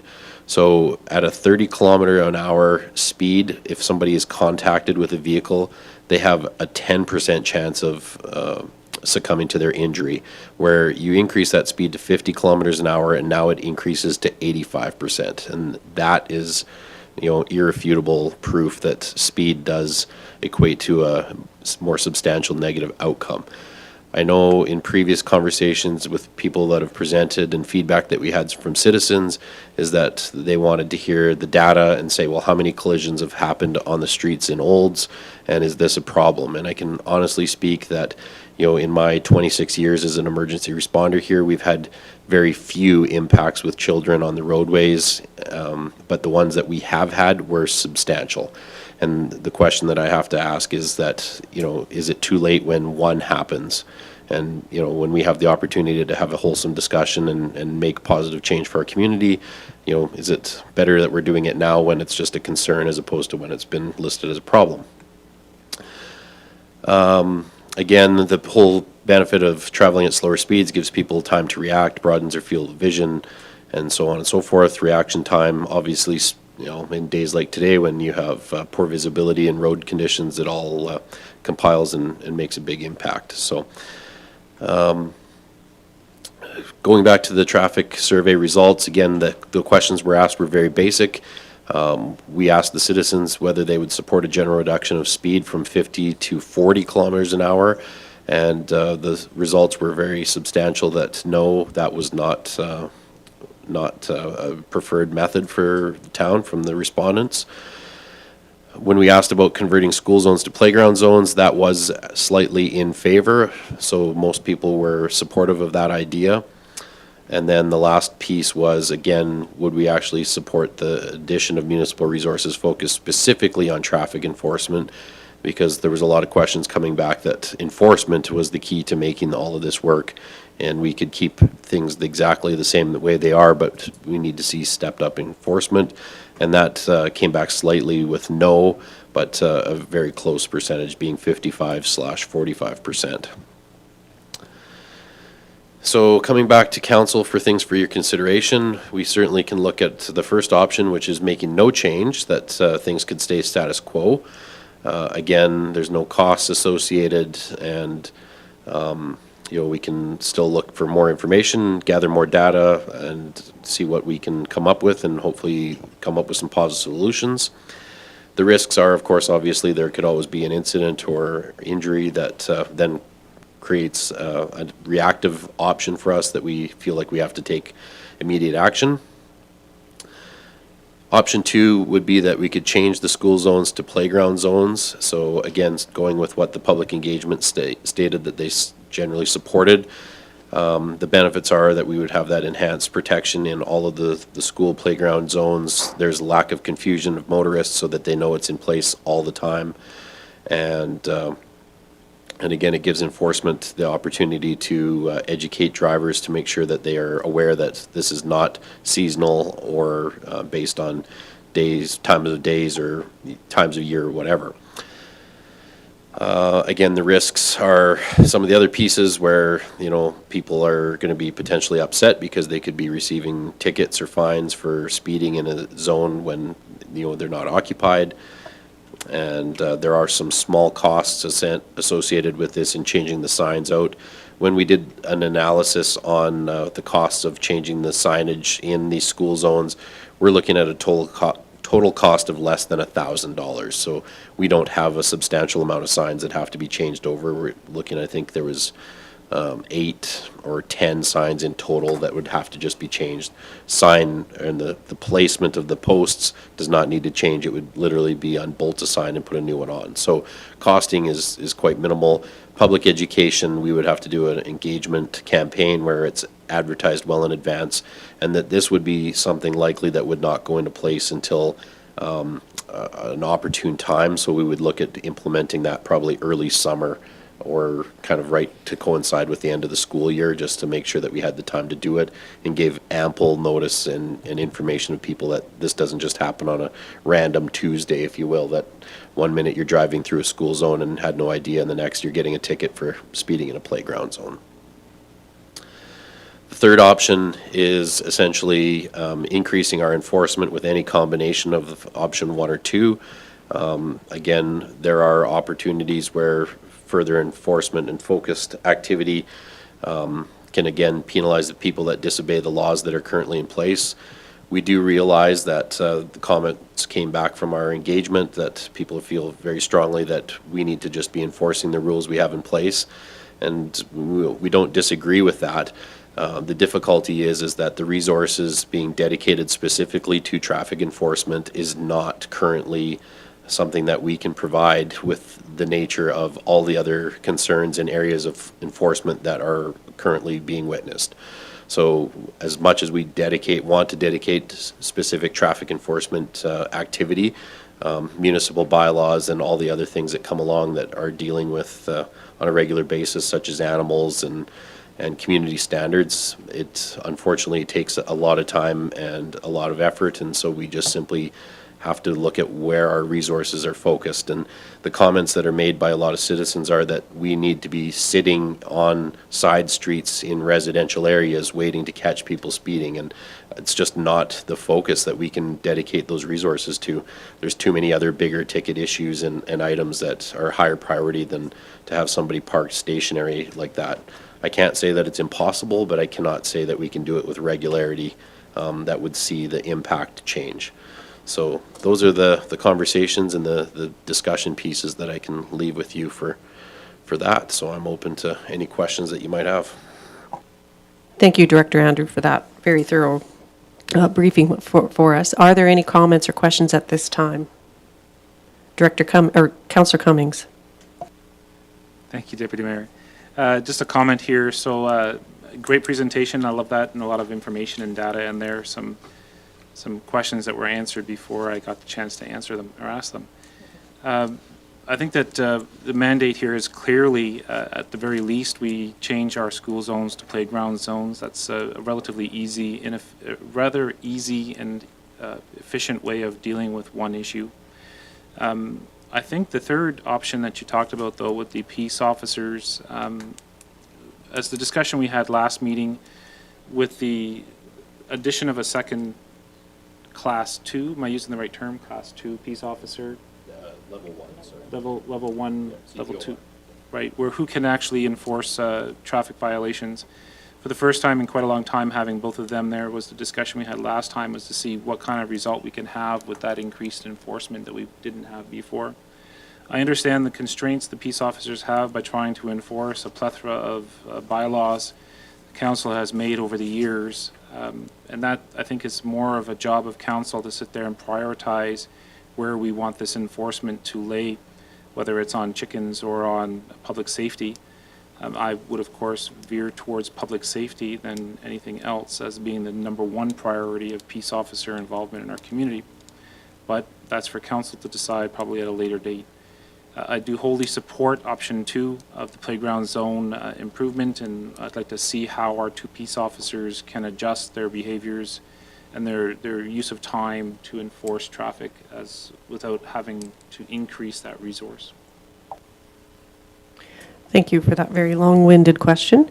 Moving along to Councillor Ryan, you have a comment or question? Thank you very much, Deputy Mayor Blatz. I do have a comment, and I do support option 2. But I also noticed in the small print underneath where you have the playground zones that you've included Centennial Park, and I think that's a very good idea, especially with the building of the outdoor rink there. There'll be a lot more children downtown in that park. We already have a splash park there, a skate park there. I'm surprised it wasn't identified a long time ago. So thank you for adding that and for presenting these various options. Thank you. Thank you, Councillor Ryan. Are there any further comments or questions at this time? Seeing none, I will ask then for a motion to accept for information. Councillor Wilson.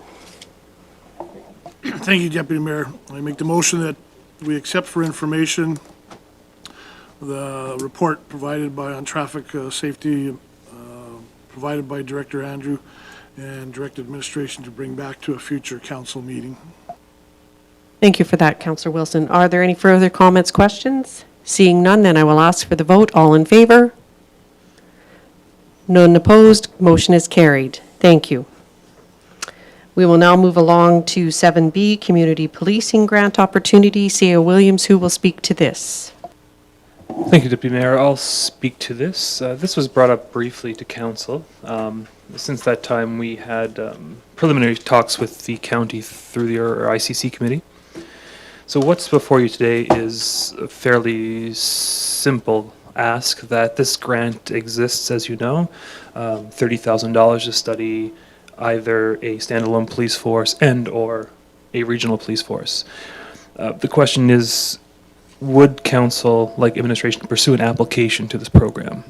No guarantee of success with the grant, but given the ongoing discussions around a provincial police force, the uncertainty of that model should it come to fruition, and also the rising costs we have with the RCMP, as council was made aware at our last special council meeting regarding budget, that it could be an opportunity to demonstrate to ourselves and to residents what such a endeavor might look like, if it's even feasible, and if there's any opportunities to work more closely with our regional neighbors should a provincial police force come to fruition or the RCMP be restructured out of the province.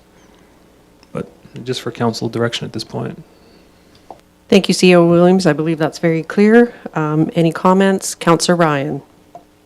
Thank you, Deputy Mayor Blatz. And while I am a supporter of the RCMP, I do believe it's prudent to pursue this further. It doesn't hurt for us to take a look at either local, what the costs involved or the structure would be for either a local or a regional force.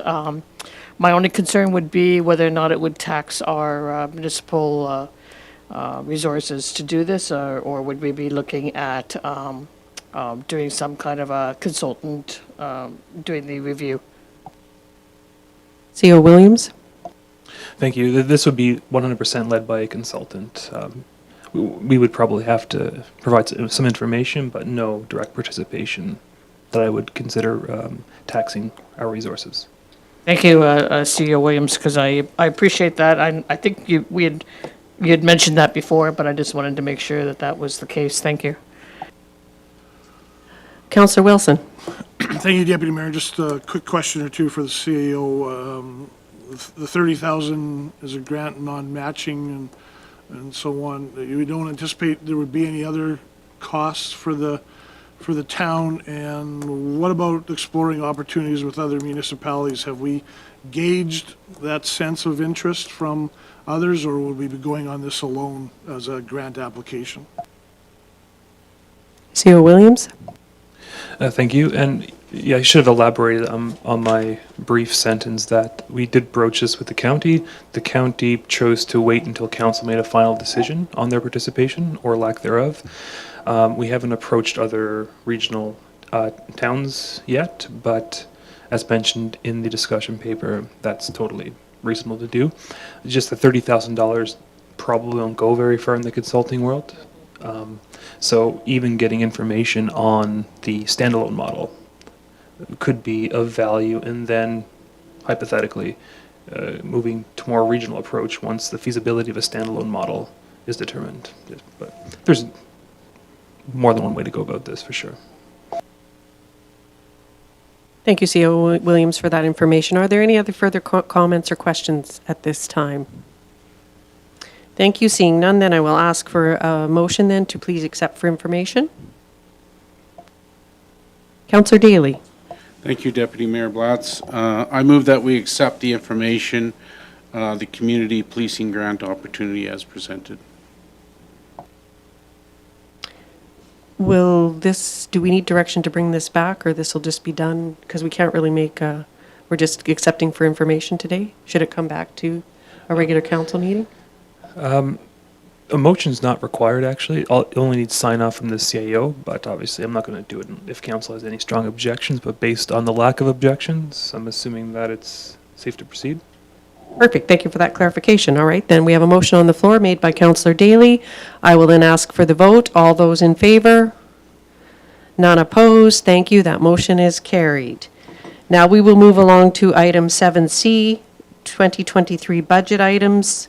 And CEO Williams, I will let you speak as to who's going to speak to this. Thank you, Deputy Mayor. I'll lead the discussion here with support from Director Lindeman as it's required. So the first one, solid waste collection. This is an item that council is probably well aware with right now. What's being proposed is very comparable to what was brought back to a PMP meeting several months ago, that we enter into a one-year contract extension with our current waste provider with some of the amendments to the green bin and 3-yard compost bins adjustments. What was we were waiting on previous were the budget survey results, which came back as supporting both a suspension of the green bin program between November and April, and a reduction and amalgamation in location of the 3-yard community compost bins. Those are very much in favor ideas in the budget survey to control costs. And should council agree with this direction, wouldn't take effect till January 1st. So technically in this first year would be January 1 until probably the second week of May. The rationale for this is because costs are, as you can see in the comparison, significantly higher to maintain the same level of standard, the same standard of service.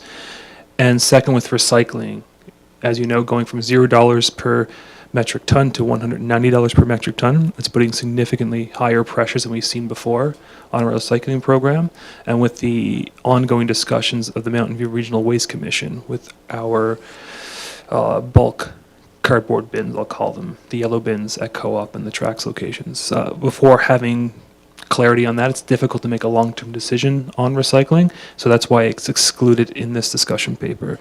So the recommendation stands that based on the reduction of the roll-out bins, a suspension for what will account to 5 months roughly, and a reduction and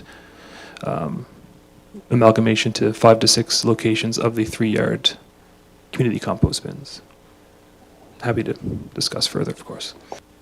Thank you very much, CO Williams. Are there any comments or questions on the information provided? Councillor Daly. Thank you, Deputy Mayor Blatz. So, understand that the service level has to change here to, keep up with the changing rates and the increase in the dumping fees and so forth. Some concerns that have come forward is the reduction of the green bin pickup, and just wondering if it would be possible to have 3-yard bins available earlier in the season for those people that want to get out into their yards sooner and have a place for them to dump their compost. I'm not sure what the schedule of the 3-yard bins are on here. It's not indicated, so I'm just wondering how that would work. Thank you, Councillor Daly. That date will stay the same, and I'm going to have to rely on Director Lindeman for the exact date of when those green bins are put back into the community. I thought it was mid-April. Yes, we put them back in April. And I do believe the green bin that the suspension will end March 31st. So pickup would begin again in April. It's a 5-month suspension. And I should also add, sorry to intrude, that the purpose of the amalgamating of the bins is not necessarily the cost side, but we're seeing a significant increase in illegal dumping, which the contractor will not accept. So we have staff having to enter these bins, which of course, not just a safety concern and a staff morale concern, but efficiency, use of resources as well. So hopefully finding more appropriate places to put 5 to 6 of these bins will discourage that type of behavior. So.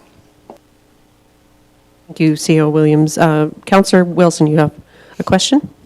Yes, thank you, Deputy Mayor. Just a quick question for the CAO, just to confirm my understanding.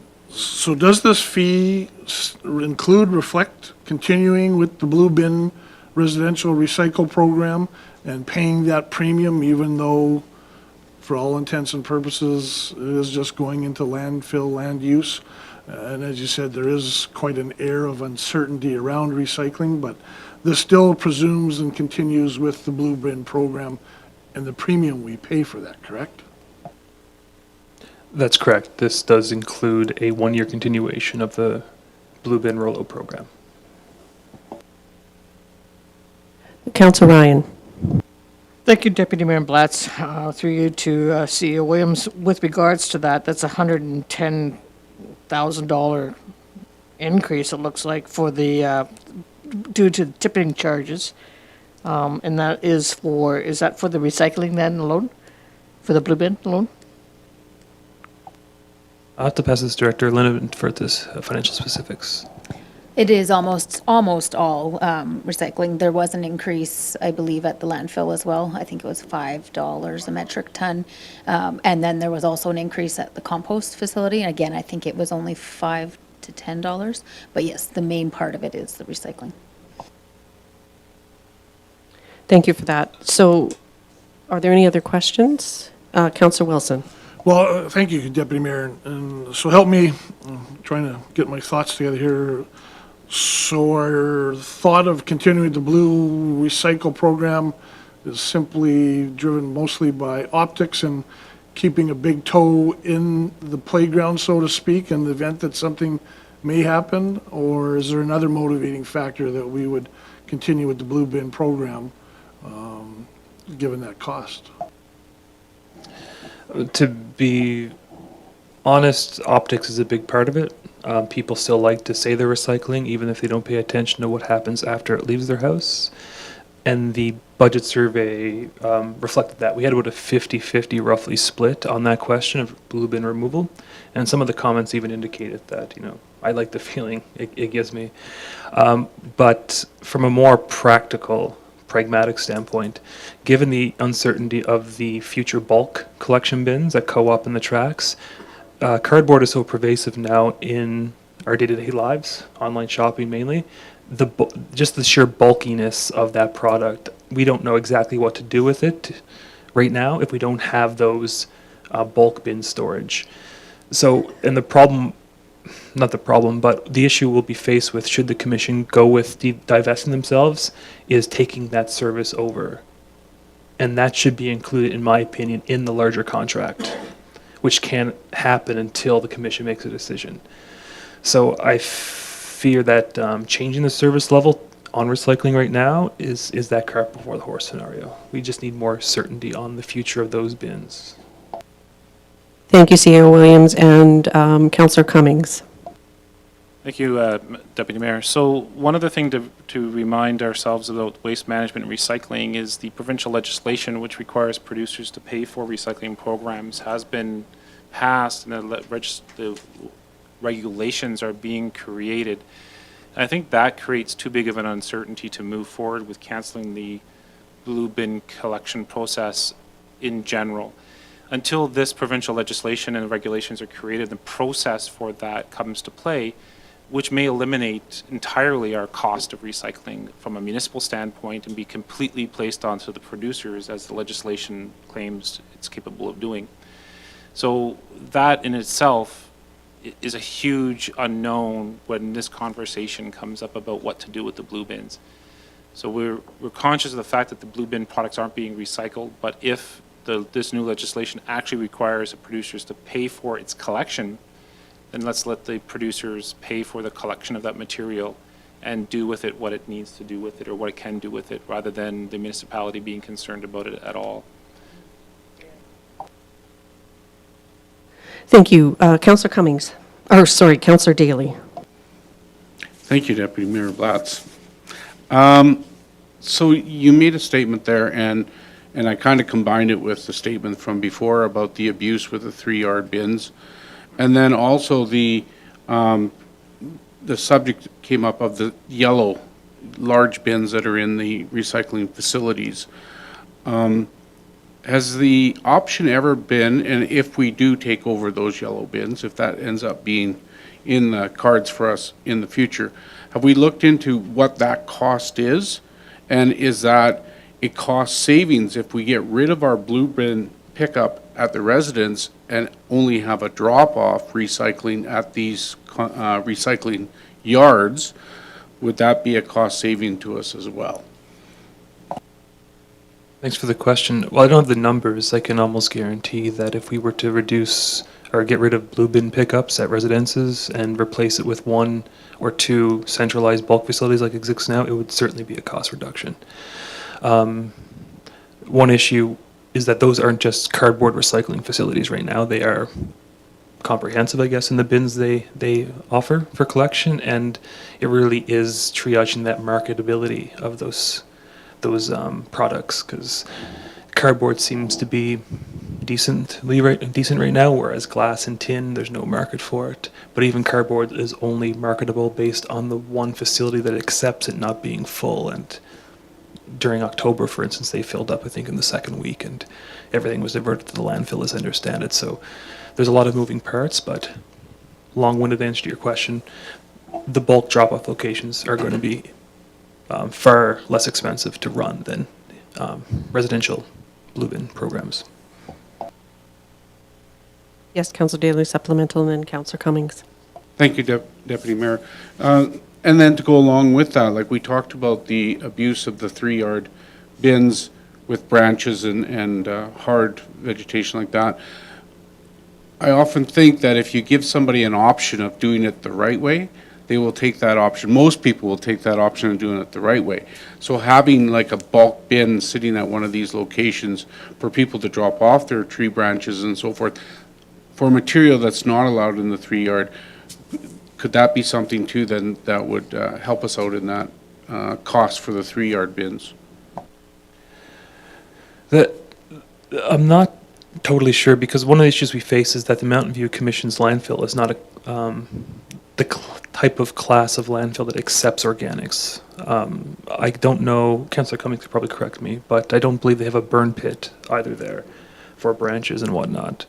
But as I understand, Penhold and then landfills to the north would be the closest trucking facilities, and then cost of delivery and tippage would come into play. But I would agree with you. One of the things driving illegal use of these 3-yard bins is the lack of locations for branches and tree limbs, and it's something we need to address, I think, in a larger discussion about waste management. Thank you for that, and I concur with your comments, but I must remind people that we do have a Didsbury landfill site that's not that far out of town. And for people to drive a little bit extra rather than abuse the bins that we do have in town, I think would be something we need to do better education perhaps onto some of our residents. That's my comment I'd like to make. Councillor Cummings, you have another comment or question?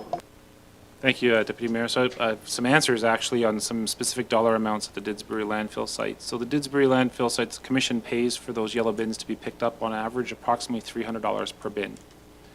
And then they get dumped at the dump, and the dump charges them $95 a ton. The cardboard bins full average less than a ton.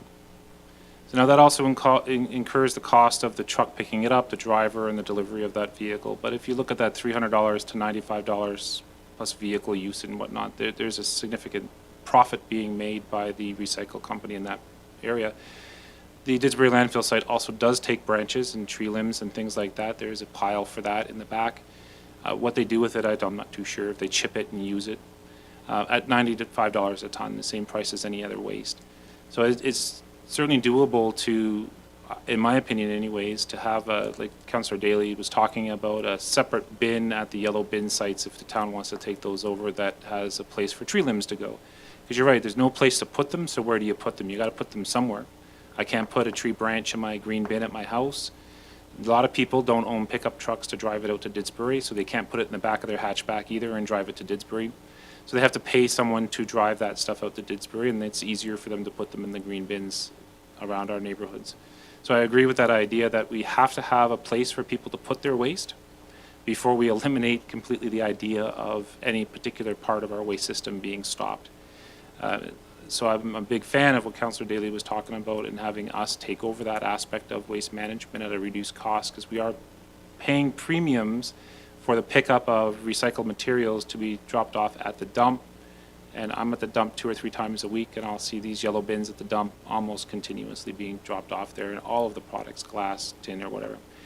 But there is, and that's the discussion we're having at the commission right now, is that the cost difference between us, for instance, hauling that material to the dump and dumping it as waste, rather than have a recycling company haul it to the dump and dump it as waste, is significant from our perspective. it would be just as significant of a difference for any partner that we have doing the same process. Thank you for that. So I guess the suggestion would be that, I think we've asked for this prior, that the Waste Commission, Mountain View Regional Waste Commission do come and make a presentation to council.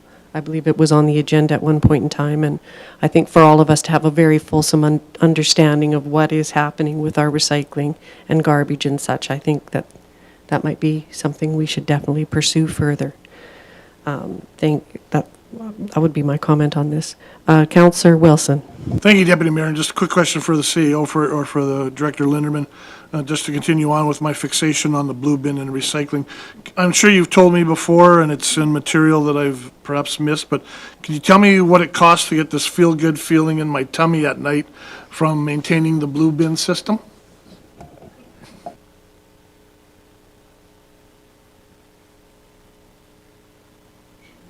Sorry, you're asking for the specific cost for the blue bin? Yeah, roughly what it costs the town to maintain the blue bin system. Right, or I the blue don't bin have pickup. that with me right now, but I can bring it back to you at a future time. Councillor Ryan.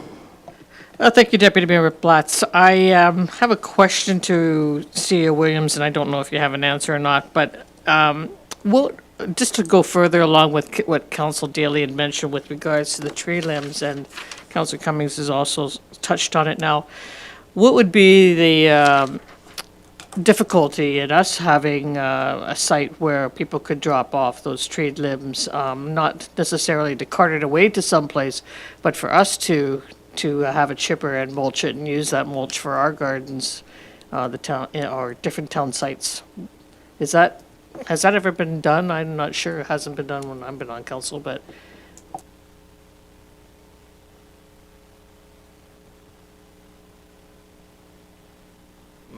I don't know the history if it has been done, but I'm personally aware of municipalities who contract such a service out.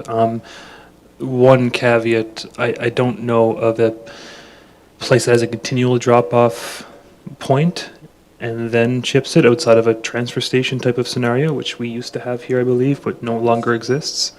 The only thing I can envision happening if we have select predetermined days for drop-off, let's say at our operations center, for people to bring shrubbery, tree limbs, whatever it might be, and either the fire department uses that in a training exercise, or we contract a chipper to come in and mulch it for our own purposes. That's just thinking on my feet right now, but it's not out of the realm of possibility, but it is a larger discussion around waste management, though. yes. For that. Thank you, CEO Williams. Councillor Cummings. Thank you, Deputy Mayor. And Doug, you might know more than this at the time. When I worked for the town, we did have a spot where we were allowed to drop off tree limbs and branches and wood. That was not the transfer station, but it was the old sewage treatment plant around the corner, the same place we drop snow off. And we did contract a chipper to come in and chip that wood, and whatever happened to the wood chips after that, I don't know. Or if we burnt it, I think actually, we may have burnt it. But there was a massive pile of wood back there that kept getting piled up, and then I may be wrong about the chipper, but I think we did actually burn it under control. I don't have any recollection myself of that, so it'd be something we'd have to look into. It might have just been town trees, but it was a very massive pile of trees and pallets and all kinds of burnable wood material that was placed in there. And it was accessible, not just to town staff, because again, that's where we dropped off the snow, and the snow, that area was open. So you just came in off the side or off the road and up there, and it was there.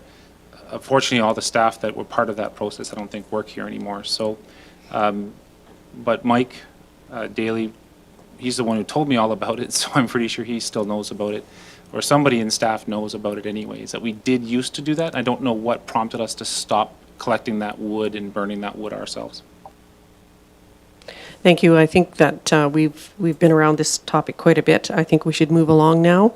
I think you've got a lot of homework and a lot of research to do. CEO Williams?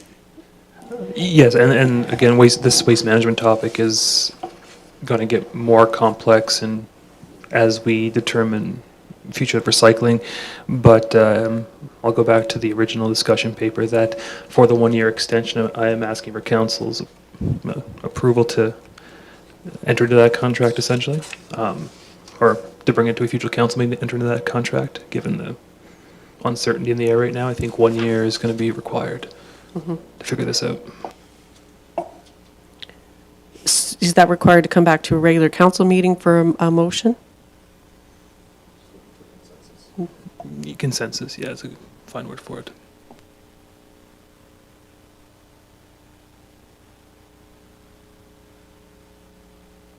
Appears we have consensus to move along.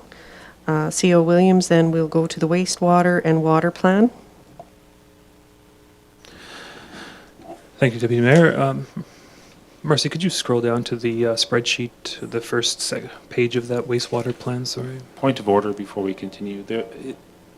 On the report, there is a council direction to accept for information that presentation we just had.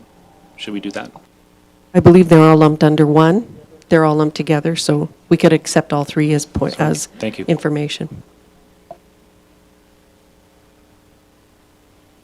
Councillor Wilson. Thank you, Deputy Mayor. My final comment, I will provide, regarding the solid waste, I will join with my colleagues and provide my consensus pending confirmation from Director Linderman on what that segmented blue bin bucket cost is. So, thank you. Thank you. We are now moving along, folks, to the water and wastewater plan.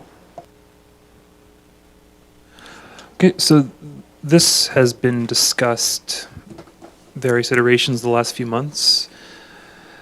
The water loss in the town since 2017 is averaging 27% on an annual basis. The infiltration I&I cost, I'll call it the unbilled cost that we pay to the Wastewater Commission, is averaging closer to 40%. These two things, on average, annually cost the town $1.5 million in funds that we pay to these respective commissions, water and wastewater commissions, but do not collect from ratepayers. However, ratepayers are still paying these costs through the riders, I'll call them, on their respective utility bills. We have to factor this into our rates we charge.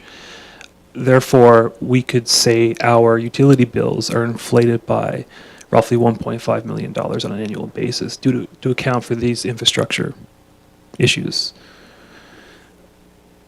This past June, no one needs to be reminded of the I&I issues that compounded, forcing the emergency actions taking at our regional wastewater lift station on the northwest corner of town.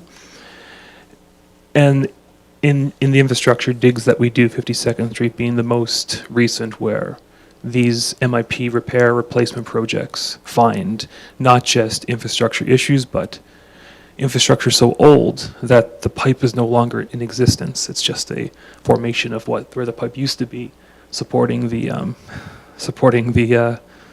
flow of wastewater.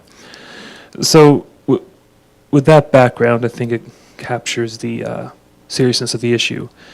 At council's request, what we have done is put together a 3-year plan with a 4th year kind of catch-all phase.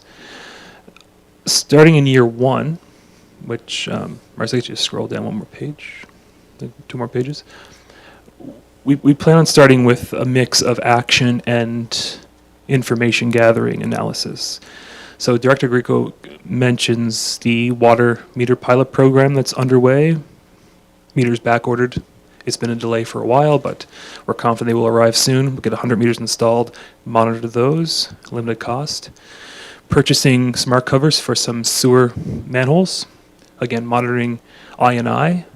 Times of, for instance, high rain events. If the sewer is running more than average, for instance, these meters will capture that and tell us which parts of town are running more than they should, more than average at a regular flow event.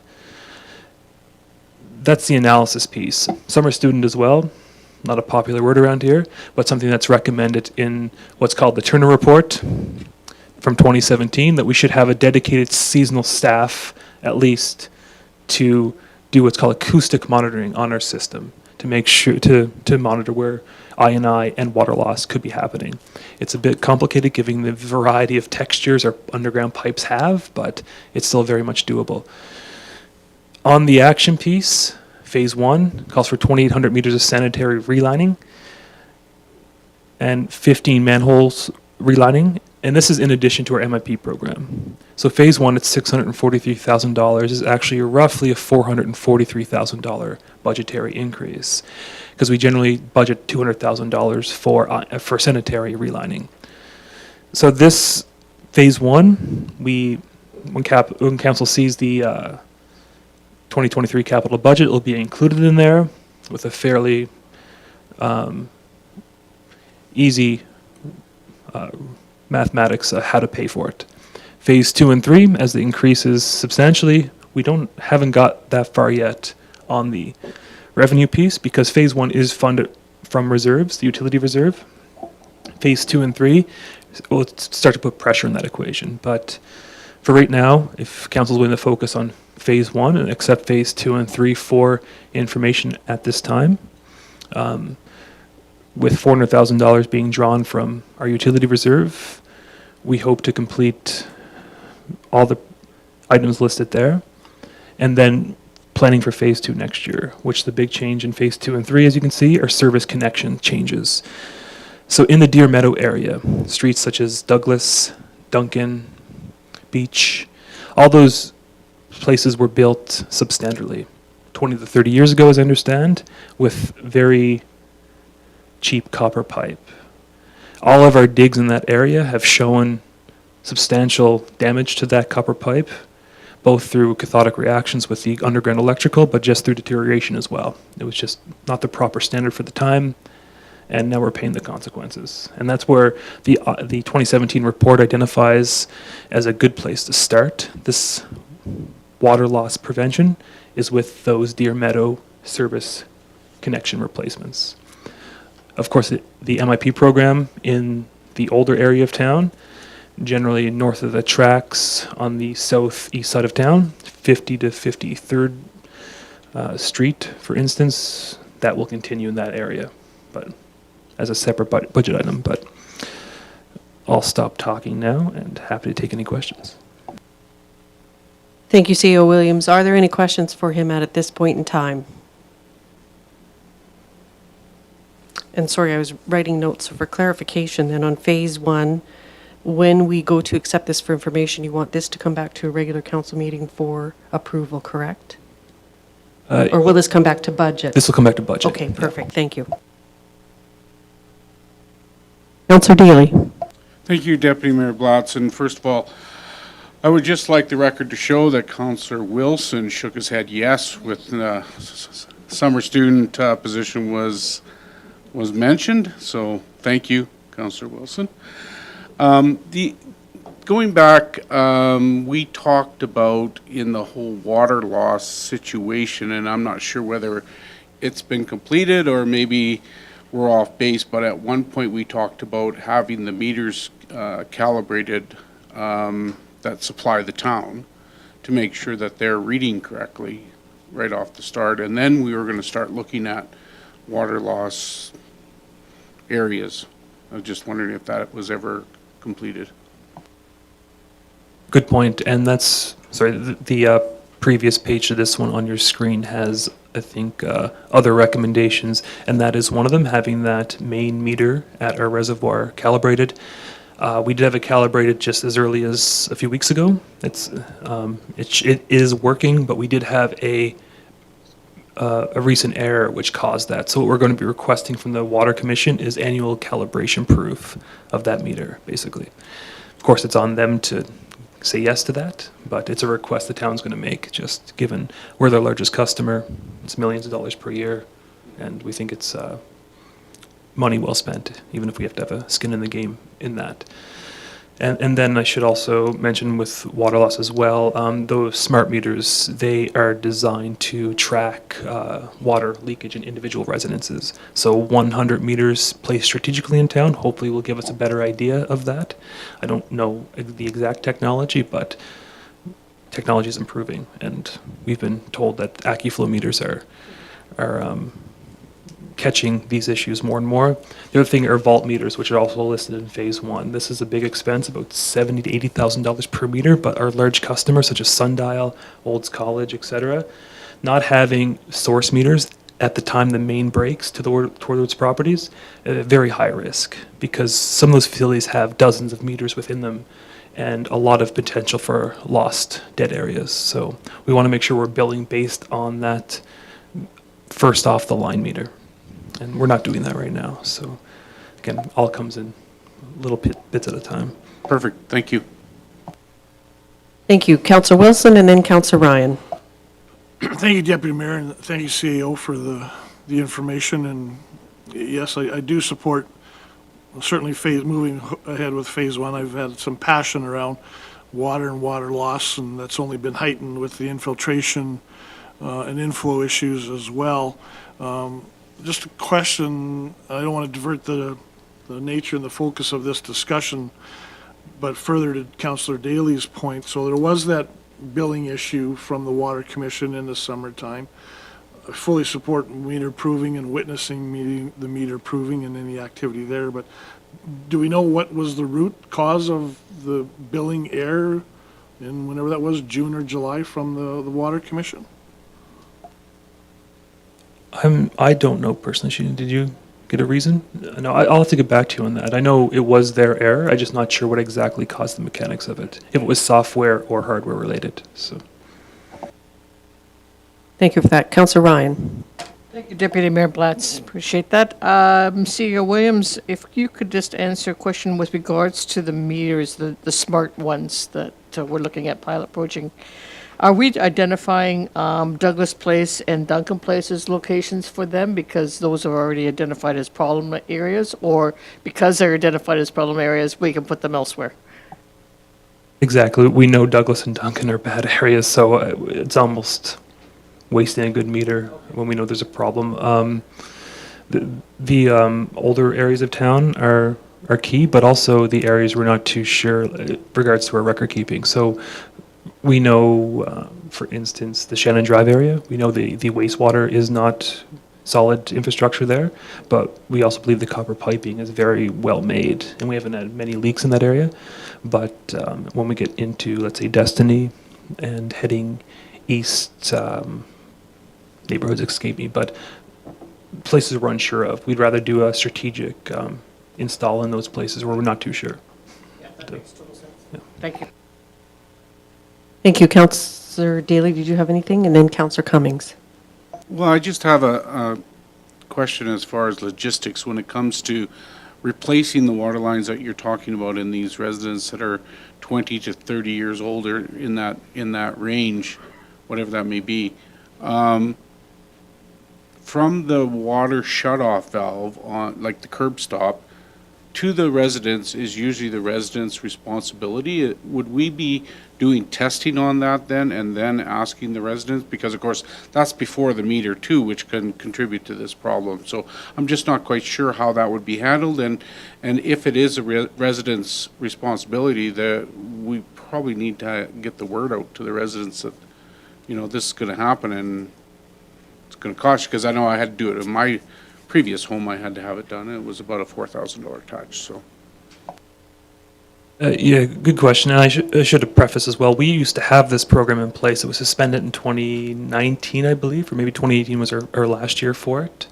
So there's places in town where we have proved this already, but yeah, we need to get essentially permission from the property owner. But given the issues that we know exist in those service connections in the residential areas of Deer Meadow, I'll call it, that I would be surprised if anyone would be against it. It's a fairly low intrusive operation. Excavation, as I understand, occurs at 2 points, and then we're able to do our work just through a connection point from the main and a connection point at the residence. But of course, that could be a best case scenario if things go wrong. But people will be advertised, and people obviously have a chance to say no. It's not mandatory. Thank you, CEO Williams. Councillor Cummings. Thank you, Deputy Mayor. The idea that the meters coming into the town that are monitoring the water flow and we're billing on are not being calibrated is kind of confusing to me, being an instrumentation and control systems technician. That would be an absolute requirement in any sort of money gathering or information gathering meter like that. I mean, the meters themselves come with a standard direction from the manufacturers that this meter must be calibrated at this period of time or periodicity. That's how meters work. Meters will always fall out of calibration. That's how they're designed. So I'm confused that that isn't already being done. I'm happy that it is going to be done, and I would very much encourage in some way the contract be negotiated to be perpetuated in that process where that meter is calibrated at all times on a regular annual basis, because that is industry standard in the industry. And again, that's coming from a fellow who's in that industry. So that makes a lot of sense, and I'm happy that's moving forward.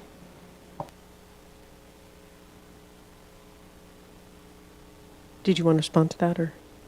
No? Just a statement? Yeah, no, Okay, I'm well, fine. thank you for that. So any further comments or questions at this time on the water or wastewater plan? Seeing none, then we will move on to the Old Destination Collective Fund. C.O. Williams, who will be speaking to this? And I'll start this one as well. Again, this is a topic that has been broached with council, I believe for a while now. So there's 3 recommendations that I'll go through individually and stop after each one. The first one is the rescindment of the Destination Olds Collective Fund policy. Given that at a very soon future meeting, the Olds College dormitory taxation bylaw will be brought forward for rescindment based on the college taking ownership of the residences, once they were private ownership.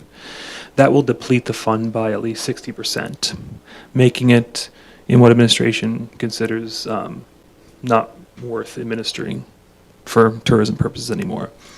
The second piece is in the opinion of administration, mainly myself, based on key priorities that we currently have. Tourism ought not to be one of them. We can split hairs around sports tourism, which I fully support, but when it comes to what we consider as tourism, visitor information centers, etc., I feel that there's money better spent elsewhere. So that first recommendation to rescind the policy, I'll just stop there and see if there's consensus, comments, questions on that one.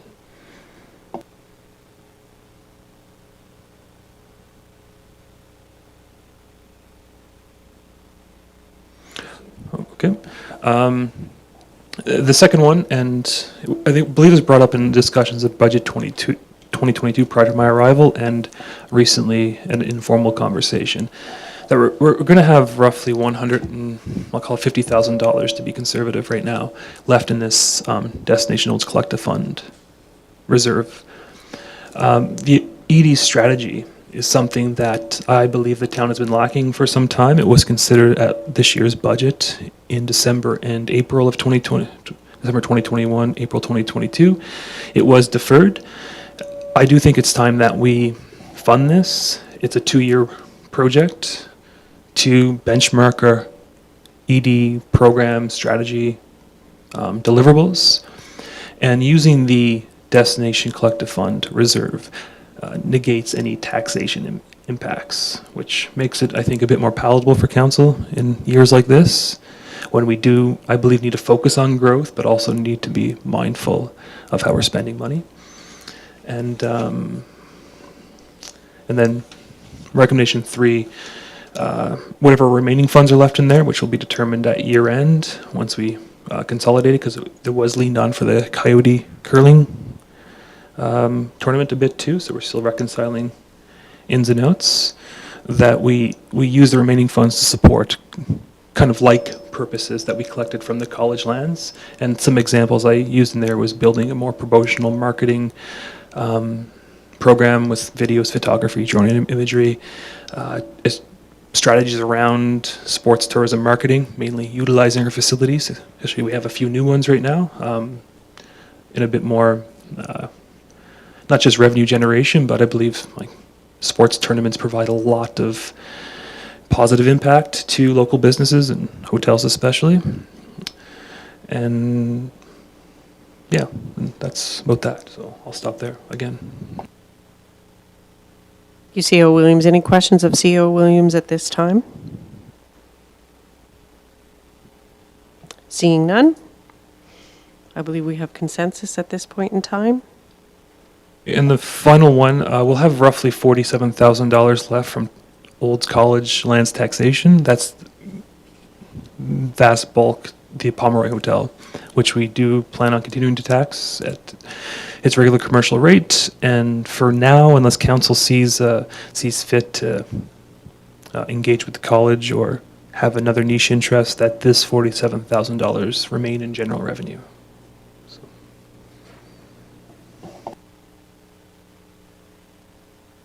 Thank you for that.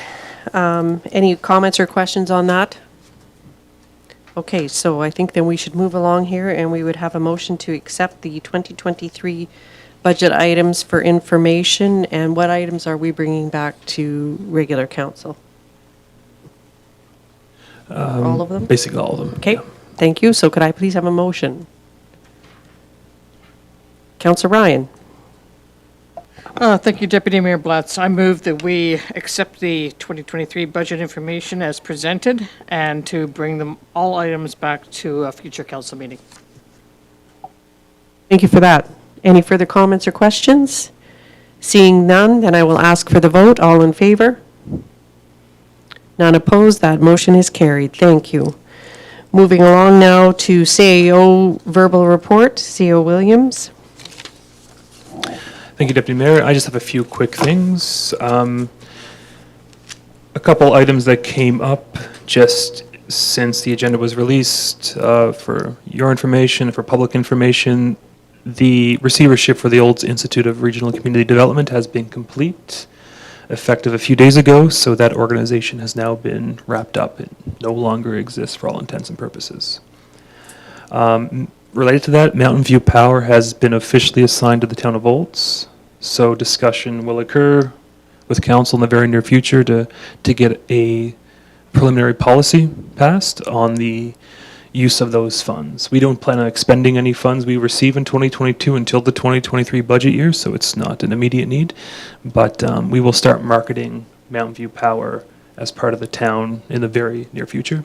So council can expect to see at least a discussion paper on how those dollars ought to be allocated, which, as I've received direction before, has to be 100% community driven. So one bylaw that you will see coming forward, I believe next Monday, is just something I missed in the organizational meeting. It's called the Broadband Investment Committee, I think it was, the BIC Committee.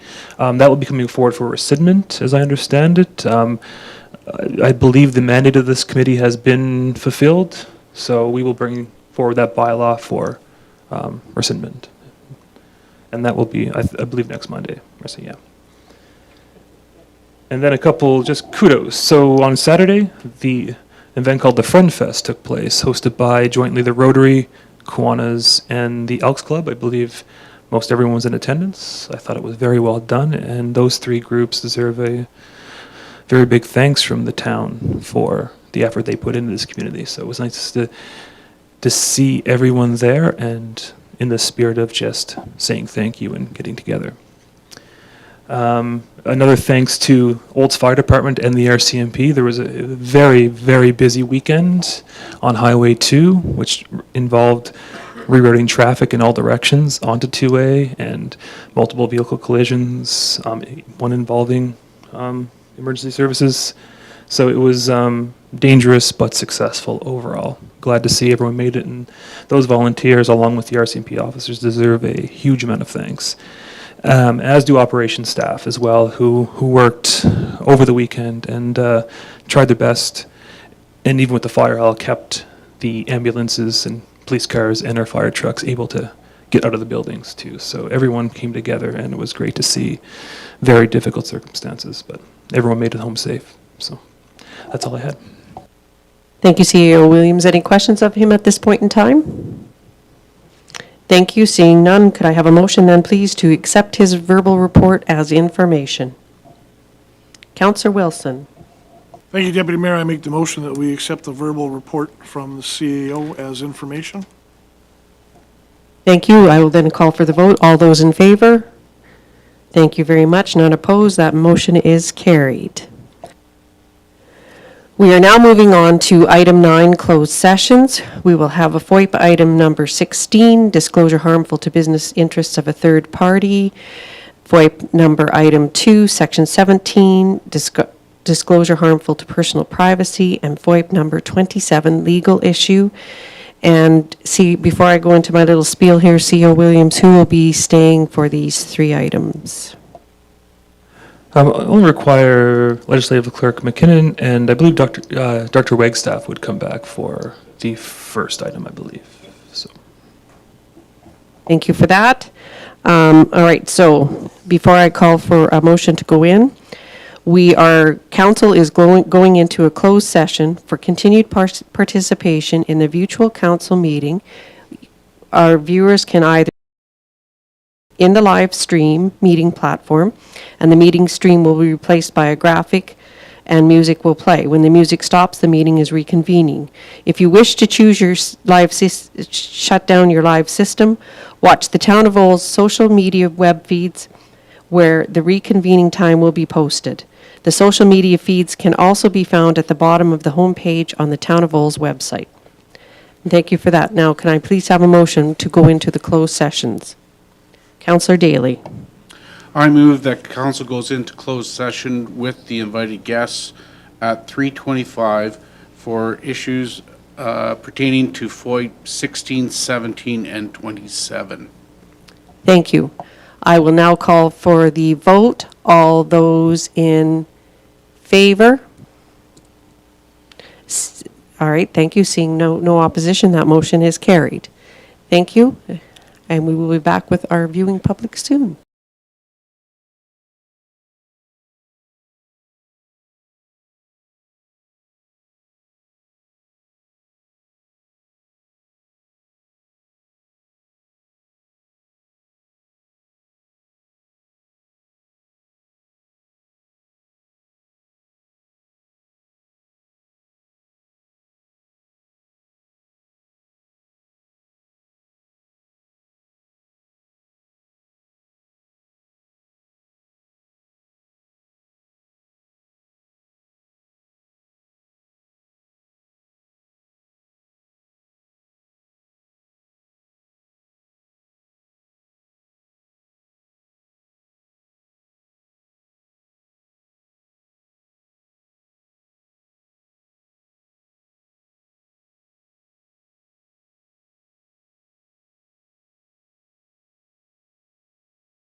This moment of autumn is brought to you by IV Sedation at Concept Dental.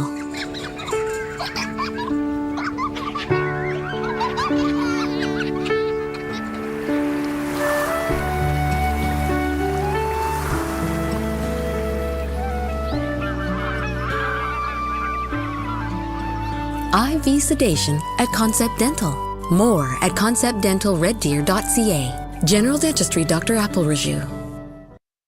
Have you heard about the Cradle Plus project? It's a free online self-directed course from the Canadian Institute for Seniors Care at Conestoga College for unregulated care providers working in long-term care, retirement living, home, and community settings. Anyone can register. Visit www.conestogac.on.ca/cradle to learn more. Develop the essential skills to support people living with dementia. The Cradle project is funded by the Government of Canada's Future Skills Centre.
Making time for a moment of comfort isn't always easy.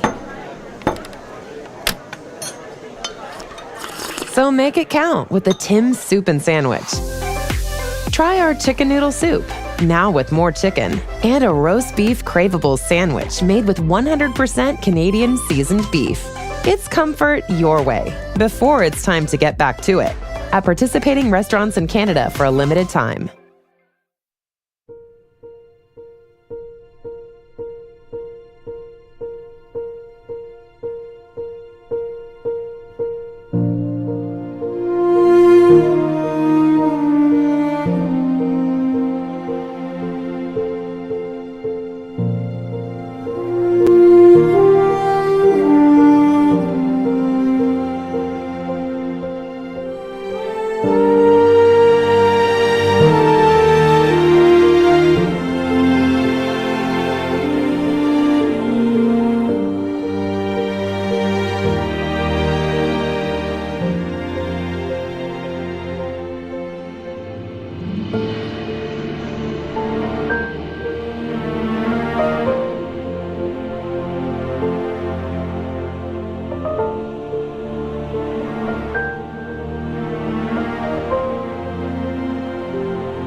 So my question is nail polish. Some of the names are absolutely ridiculous. I'm Flora Lichtman from Every Little Thing, the podcast that answers your burning questions. Like, who names nail polish? I come up out of surgery, out of anesthesia, and the nurse is drilling me on what my what my nail polish color is. Find out more on Every Little Thing. Tap now to listen on Spotify.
Look at you, listening to Spotify while you do whatever it is you're doing.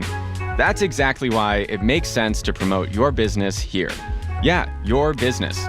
Whether you have 2 employees or 2,000, your voice can reach as broad or as narrow of an audience as you need. And connect with them where visual media can't. Try it today at adstudio.spotify.com or tap the banner to learn more.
Making time for a moment of comfort isn't always easy.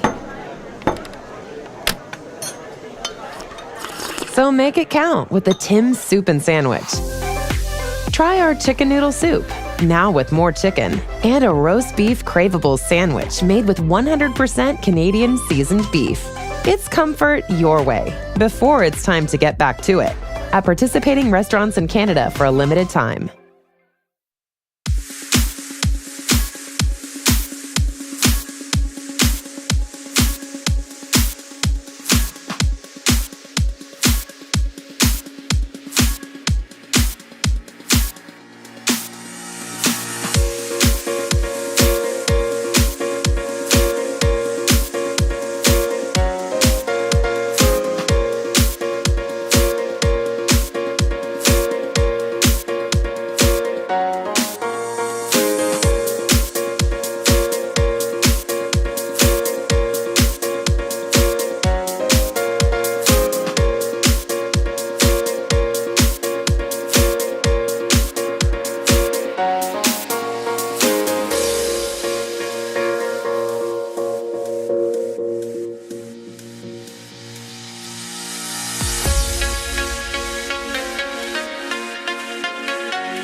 great endeavor begins with a question.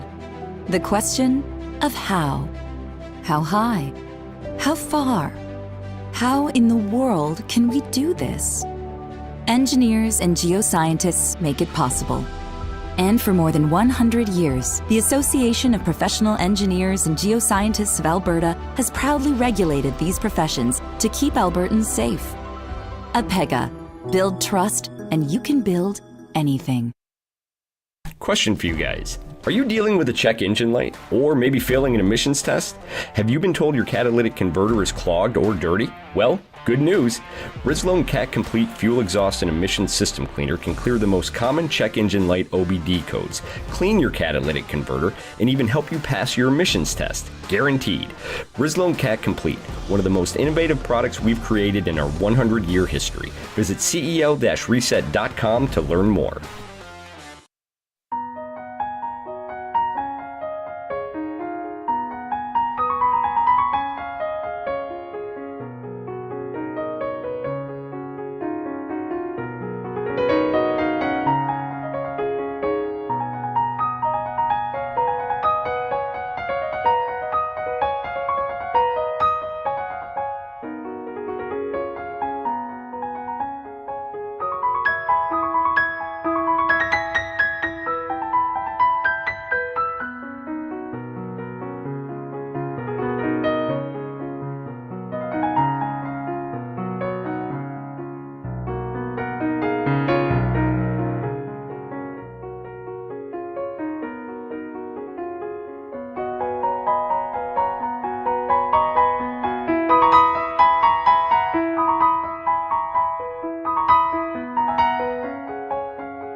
Hey, Wendy here from Science Versus.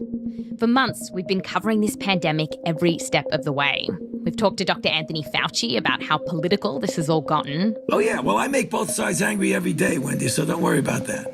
And we've asked, can we really get our vaccine come New Year? I mean, you need everything to happen perfectly. You cannot make it go so fast that you make a mistake.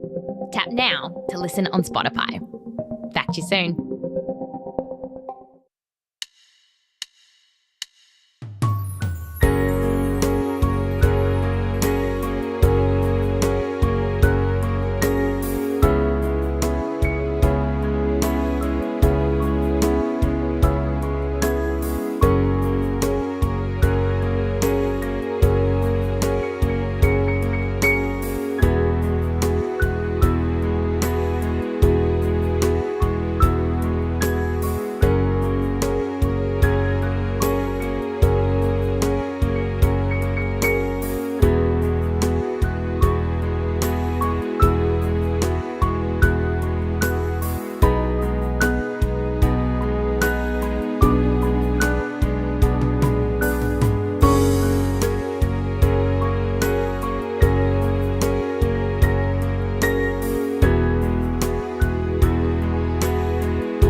Have you ever swerved to avoid a pothole only to hit another pothole? Driving in Alberta is a little unique. AMA Insurance has people who get it. AMA Insurance, Albertans protecting Albertans. Have you heard about the Cradle Plus project? It's a free online self-directed course from the Canadian Institute for Seniors Care at Conestoga College for unregulated care providers working in long-term care, retirement living, home, and community settings. Anyone can register. Visit www.conestogac.on.ca/cradle to learn more. Develop the essential skills to support people living with dementia. The Cradle project is funded by the Government of Canada's Future Skills Centre.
Thank you, folks, and welcome back. We will now reconvene the meeting.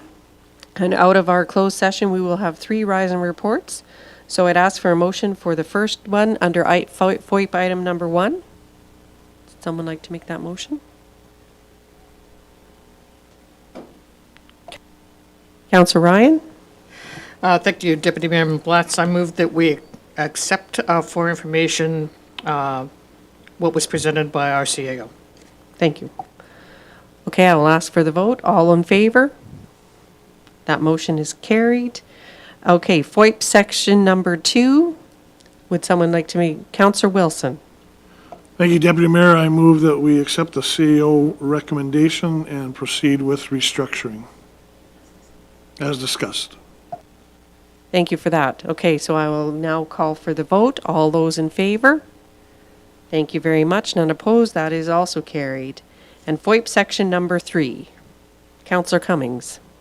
Thank you, Deputy Mayor. I move that we accept for information the information provided by the CAO. Thank you so much. I will now ask for the vote. All in favor? Motion is carried. None opposed. Thank you very much. That brings our meeting to a conclusion. Could I have a motion to adjourn? Councillor Daly. I move that we adjourn at 4:44 p.m. Thank you. I will ask the question for the vote then. All in favor? Thank you very much. That is passed. Thank you so much. Have a good evening, everyone.